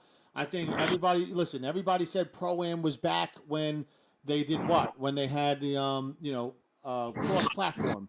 And it got even worse. You know what I'm saying? So with the 2K League, with the ultimate goal, right, being taken out of the equation right now, tell me, how does this affect Pro-Am? Is he cutting off for you? Or yeah, he's cutting off bad. You're cutting off. Or Migo, I think you need to mute your mic. Yeah. Hold on a second. So can you guys hear me good right now? Yeah, go ahead. What you were saying, you were talking about Pro-Am is dead, and then you cut off. I said, Migo, your mic. Yeah, Migo, your mic. Migo, you got to mute your mic. There's a lot of background. My fault. So my question is, how does this affect Pro-Am? Because I'm on a timeline now, just scrolling, and I'm seeing a lot of people saying, "Bro, Pro-Am is back. No Buddy Buddy." I don't know why they would assume Buddy Bowl would be gone, right?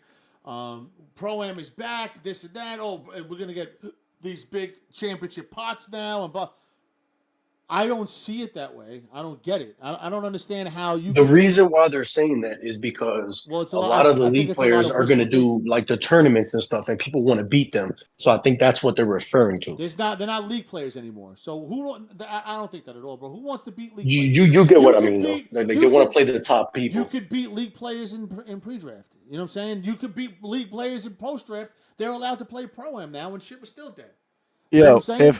If Pro-Am had a solo mode and a regular team mode, where if you went in at 5, you matched up with another team of 5, and they have the similar skill level as you, and then you're both competing on a leaderboard for a rank or a division. On a leaderboard like a rank, yes, exactly. You still use your player, and say you're diamond tier. All of a sudden, the Knicks Gaming dropped their lockdown. You're the best lockdown in diamond tier, average 4 steals amongst all ranked, and you got picked up. Word gets around, yo, you want to make $50,000 a year playing 2K? You got to grind the game and become on the top of this leaderboard. It's all in the game. Yo, my boys top 10 in the Knicks Gaming DM'd him. They're looking at him. Like that shit would bring so much hype. So many people would be playing competitive 2K. So many people would be watching it. Yo, my boys up here. Random people we never heard of would be good at the game. That's done now because I'm talking about now that the we're not going to speculate on what could have been. We're talking about now that the 2K League is officially done, right? At least for the next 18 months. And when it comes back, it's not going to be the same shit. Dude, Agent Zero was begging for a ranked mode in 2K19, 2K20 years ago. It doesn't matter anymore because the 2K League is gone now. So I mean, there is no entity that's going to pick up the top ranked lot. I don't know how it doesn't matter when every other game has a ranked mode we don't. It definitely matters. He's saying it don't matter anymore because because the league's gone. But for the sake of the game, if you want people to play the game and give a fuck, there's got to be a ranked. If it's a competitive game, it's the third biggest game on PlayStation. question. I'm talking about leagues. You can play ranked pro-am and see yourself get ranked, and you can just randomly. And that match shit's up. boring as fuck. It's horrible. I know, but I get it. But that's, I mean, when you're talking about ranking players within the game system, right? That's what they're going to be. They're not going to. You're not going to play WR, and all of a sudden your rank is going to be on NBA 2K. It's not integrated with WR. It's a private league.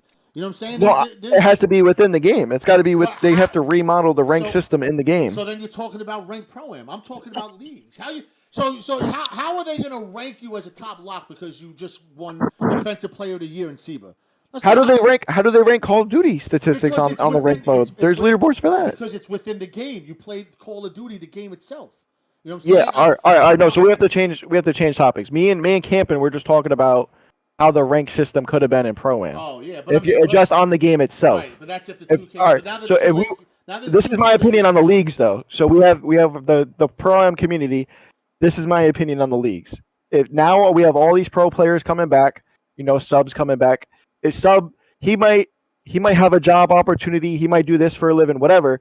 When 5 o'clock hits and he goes home, he still wants to play the game. He's still got boys. He's still got friends that he's played 2K with. He met in the league or he met here and there. They're still going to play the game. They're still going to want to compete. They might play overnight, but some might have to wake up at 8 in the morning. He doesn't want to play overnight, and they might get back into a league. All these pro players are going to come back and play. I'm not saying all of them, but a majority of them are going to come back and play in regular leagues, in WR, in MPBA, in SIBA especially, because this is the best ran league. People are going to come back and play the game, and everyone wants to see Dimes play, because Dimes is one of the best players in the game. Everyone that wants to see Dimes. If everybody wanted to see Dimes play, we wouldn't be sitting here talking about why the 2K League died. No, but on the game, and on this game, not in the 2K League, on this game. When Dimes is going to play, people are going to watch in our community. In our community, the small community, the community that couldn't keep the 2K League going. That's the thing that I'm saying. Like, I don't see how you take away the ultimate goal. Like, the ultimate goal, the reason why Dimes played Pro-Am in the first place was not so he can fucking go there and just win an overnight tournament or a LAN event for a few $1,000s. No, he played 2K because he was going to be a professional. He was going to get paid. No, he wanted to win the $250K, and that's what he did. Right, but now that and it changed his whole life. That shit changed his whole life. He literally said it, his story. He was. But what I'm saying now that opportunity is gone, what's the point for these guys to load up? And Presto said, like I just said, people play the game for fun, bro. Right. Whether you have a job or not, there's so many people in SIBA who have full-time fucking jobs, and they still devote hours on hours every day to play the game or to coach the game or to watch SIBA. You can't compare SIBA to the rest of the pro community, bro. It's a different atmosphere. It's a different environment. It's a different culture. Completely different. It's completely and I'll explain the biggest reason why. Because SIBA was never a pathway to the 2K League. The UPAs were. So when guys got on the game and they grinded and they all wanted to play for the bet, everybody all of a sudden wanted to play for Spicy Boys. Before that, they wanted to play for Zero Gaming and Too Cold, whoever and Liquid. And whatever brand was able to recruit the best players to get you to that LAN event, to win in front of the scouts, that was the ultimate goal. That's why these guys load up and play this game. All right, listen. Competitively. I'll make it easy. Feach, how many players are in the 2K League? Let's say it's 300, right? Those 300 guys, let's say 200 of them come back to Pro-Am on this game in the current state of the game. They're going to join leagues. They're going to sign up for leagues. Boom. There's 20, 40 new teams in leagues. Adding 20 to 40 new teams in leagues will revive the leagues. You're just more people. You want the most people possible. Like in SIBA, you always want the most people. I get it. But I think it's a perspective thing. That's what I think. There's two different perspectives to it. I don't think it's gonna make a whole new 2K league. No. I don't think it's ever gonna reach that point. I don't think there's gonna be 10,000 people watching. I kind of agree with Precise with this rank shit. It does give people a motivation to do something. Yeah. Now, some people play this shit specifically to make the league. Like they make it. They play those people. Or just are gone. Yeah. Not even them telling themselves like, "Yo, I'm gonna make the league." Is more like just the thought of them getting better, being recognized. Some people like us in SIBA just play because we enjoy playing. Some people that work 9 to 5 just want to come home and compete. Well, the players we're And talking, compete. the That's it. players we're talking Name about, another competitive game the in players that we're Xbox or talking, PS5 right the now. players that we're talking about don't play here though. You know what I'm saying? Like, it took you a minute to get here. Like, Iggy just got here. Subgoated just got. I don't know because the 2K League ended. But before that, bro, think of all the players that don't play here. Probably never will. Chalk, 2K Twins, Benzo Dude, never played here. yo, These guys don't. Nah. These At guys one don't point, play. though, they're going to start coming here, These bro, guys because don't. it's going to get to a point These where guys don't these play tournaments here. and stuff. Listen, bro, these guys don't play here because the biggest reason why there's no path for them to make the 2K League here. That was when I went to the draft in 2022. When I showed up there with Drift and Harlem, when I was a guest of Black Frank White, right? I met Benzo and another kid there, right? A couple of, they weren't even older. One of them got drafted, and Benzo at the time was too young. And we were sitting there having a conversation. When I saw the kid, I was like, yo, I just want to. I was sitting there with Harlem and BFW and all that shit, and we was like, having a conversation. I said, bro, I want to know, why won't you, what's the reason why you don't play in SIBA? And they said, it's not UPA affiliated, so it's not going to get me to the 2K League. So when you're talking about all these players that are coming back to Pro-Am, some of them are coming to SIBA, yeah, but I'm talking about when they played competitive Pro-Am while the league was here, they didn't come to SIBA because SIBA wasn't it's not like, yo, they're coming back having fun. Now you're telling me, yo, all of a sudden out of nowhere, these guys are going to come back and rep brands to have fun? Like, at the end of the day, you took the ultimate goal away. It's like, for example, you're going to a restaurant, you order a piece of grilled chicken, right? I take the grilled chicken away from you and I give you a tomahawk steak. You cut 2 pieces off that tomahawk steak and you eat it and you're like, yo, this is the best fucking shit I ever had. Then I pull that tomahawk steak away and I give you your grilled chicken back. Are you going to be like, well, the tomahawk is gone. Let's go with this grilled chicken, baby. The grilled chicken is back. No. Yeah. Listen, Feach. I don't see a lot of people seeing it that way. I tweeted that now that the 2K League is gone, another league is going to be able to step up and not fill the shoes, but still serve the purpose. Unguardable just retweeted the tweet. You think Unguardable loves playing this fucking game? It's his fucking passion. You don't think he's going to get a team and sign up and play in leagues? He played SIBA also, though. So okay, so yeah, so do I. I play in SIBA and I play outside leagues too, just for fun, because I want to play more as much as possible, as much as I can. Listen, these guys are going to play leagues. What I'm saying is, I'm not saying that these guys are not going to be playing in the league at all. Or playing at all. What I'm saying is, it's not going to resurrect Pro-Am like everybody thinks it's going to. You know what I'm saying? I don't think. So I don't know what you're thinking is going to happen, but this is how I think it's going to go. The pot for Hoff is going to go from $2,000 or whatever it is, and it's going to go to $3,000 or $4,000, and then because it's that much money, there's going to be more interest. More teams are going to sign up. I'm not saying 1 million teams are going to sign up, but it's going to be more than it is now. It's going to be probably double because you got all these pro players coming back. So all I'm saying is that now the leagues we have, they're fucking dead. Like you say, their discords are dead as hell. Nobody's playing the regular season. I'm not saying that shit is going to change, like a massive change of, oh my God, these leagues are going to be great. There's just going to be more people. It's just going to be a little bit more popping. It's going to be a little bit more money in the pots. You're going to see a little bit more people playing. It's going to be a little bit more competition. Oh shit! I've got a fist fight on my screen right now that Zach just showed me. Who's this? I sent this to you. I was trying to get you to show this. Fucking cooks, neither one. This is the only interesting thing that's happened. Neither one of these dudes can fight, bro. Holy shit! I don't think anyone really landed a punch. Someone said he got swallowed. He got ate.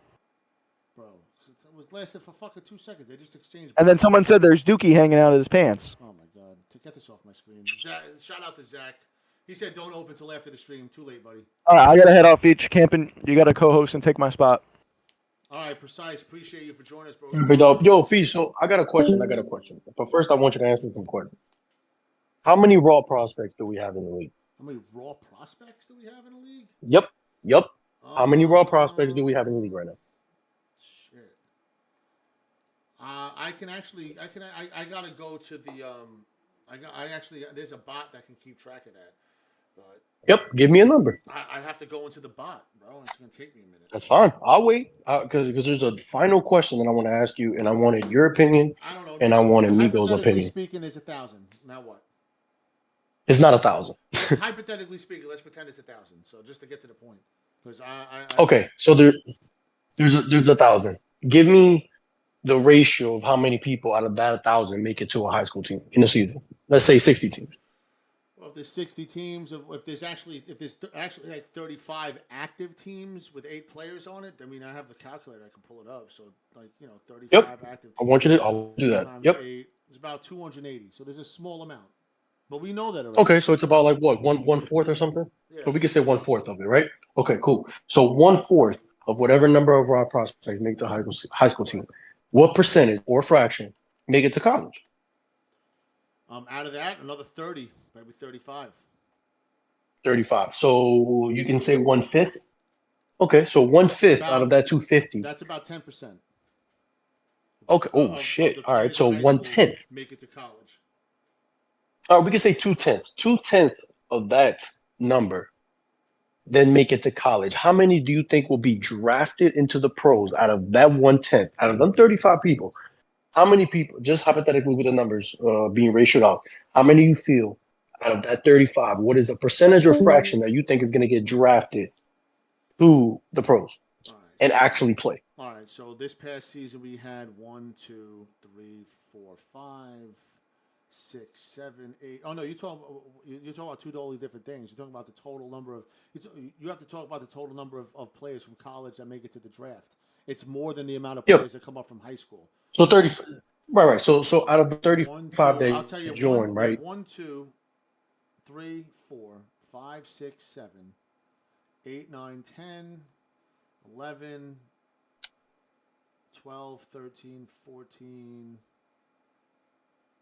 15, 16, 17, 18, 19, 20, 21, 22, 23, 24, 25, 26, 27, 28, 29, 30, 31, 32, 33, 34, 35, 36, 37. 38, 30, we had 39 rookies drafted this season out of the ones that came directly out of college, 86. So right. How many teams in college? Huh? How many teams in college? There was 16 at the time. All right, 16 times 8 equals 128. So out of the 128, out of the 28, no, he would not have been drafted to the NBA. But so I'm sorry. What were you saying? That's how to answer that question. All right, so out of the 128 college players, out of them 16 teams, only 40 that last draft guy got drafted. So that's about 1/4 of that 128. So pretty much, you're telling me that I think we have 4,000 raw prospects, maybe 500 in high school get picked. Then after that is maybe what you said 1/5, I believe, of that, which is about maybe 100. Then after that, 100 get replaced in college. You have 16 teams, which is 128 players. That means 1/4 of those players get drafted to the pros. Right. And that's not even speaking to people who actually are playing. When is it going to be a time, and this is my question to you, after knowing these numbers, when is the time where you can actually say, I'm a professional player in SIBA? You think it's going to be this season? You think it's going to be the next 2K, the 2K26? Oh, so like at some point, now that the 2K league is dead. If you enter as a raw prospect right now, when can you expect to be a pro in the pro draft? No, that you can say like how we made up SOE. When a professional player. What do you mean by professional? Okay, so you have the two, right? Professional players, they're great players. Now we've seen some of them get dogged out by regular motherfuckers here. So my question to you, after you just told me all these numbers and how hard it is to even make it to college and even get drafted, just that small amount, when do you feel like like people are gonna in SIBA that's in the pros can confidently say I'm a professional player now? I mean, you mean professional? And it holds weight. Are you professional? Professional, like they're good as fuck. Like they're best of the best. They're good as fuck. I don't think you don't understand the word professional means you're getting paid for what you do, like Hearn said in the chat, bro. I'm not paying anybody. You know what I'm saying? Like, what do you mean? Okay, you're not paying anybody, but you get kind of like what I'm saying. No, I don't. That's why I'm asking you to Like, clarify. okay, so a professional player is somebody you're a profession in Yes, something. yes. I don't You even get think you paid need to to get play. paid for Yes, something. you Just get. you're a professional. That's your It's profession. just good. You get paid. Yeah, Yeah. That's it. let me see. So Hold on. you're not. There's nobody in SIBA that can claim to be a professional 2K League player. You're a pro level in SIBA because you've reached a pro level through the whole high school, college, and pro pipeline. But you're technically you're not an actual professional unless you're paying to be played. I'm not paying anybody to play. So that's why Definition of a professional: relating to or belonging to a profession. bro, A I person don't. engaged or Please, qualified in a please, please, profession. please, bro. I Listen to don't me. see nothing that has to say I'm that not, you have to bro. get paid. Listen, move on, bro. Because that's, bro. That is fucking. No, I'm serious. I'm not sitting here listening to fucking definite. A professional player, a professional basketball player, someone who plays in the NBA or the G League, or someone who gets paid. That's what it is. That's your profession. That's your job. You know what I'm Okay, saying? so That's pros not. have to get paid for them Yes, to you're never gonna be say a that. You can't play in SIBA and claim you're a professional. Never. That's not how it's gonna work. That's you know what I'm saying. All right, copy. You're considered a pro when you get here because we have high school, college, and pro. Those are Those are like the levels that you progress through here. But that's and BXC. We are a semi pro league. You know, it's considered semi pro, right? But that's what pro am is: professional, amateur. It's a compound word from those two words: professional, amateur. That's what pro am stands for. So you're never going to be never going to be an actual literal professional playing in SIBA, but within the context of the SIBA like structure, you could say you're a pro once you reach the draft. Once you once you reach the pro draft and get drafted, or you're done with college. But this is listen. Okay, I get your point. This has been bro. This is a long stream. I gotta get out of here, but we've been over All right, man. Good stream. We've been on it for over 3 hours. I want to thank all my guests camping with me right now. Precise for holding it down for Sav, who was busy today. I want to thank Sickington, my boy Jerry, Billy Costa joined the stream today. Dynasty provided some juicy fucking shit earlier today. Tutok was on board. Ubots was on board. Subgoated came in here for a little bit. I feel like I'm forgetting somebody. I feel like I'm forgetting more people. You know what I'm saying? Like, who the fuck else was in here? I feel like I'm forgetting people. Iggy. Shit, how the fuck can I forget Iggy, bro? How the fuck can I forget Iggy? So thank you to all those guys that have, and Scoring, thank you for the follow. Thank you for all the guys who subbed today to avoid those ads. You know, we're rolling those ads out. And, that's it tonight. We're not going to stream it from the SIBA network unless someone like Trent or somebody wants to sign on to the SIBA network and stream that Rushing Elephants and ODB series. That starts at 10:30. I'm taking my ass to sleep because I got work early. So just want to say thank you guys for tuning in. Thank you for all my guests making this a great show. When I'm done here, we're going to publish it, upload it to YouTube, and post it so you guys can watch it back. It was over a 3-hour long stream. So have fun watching that shit. Take care, everybody, and thank you for tuning in.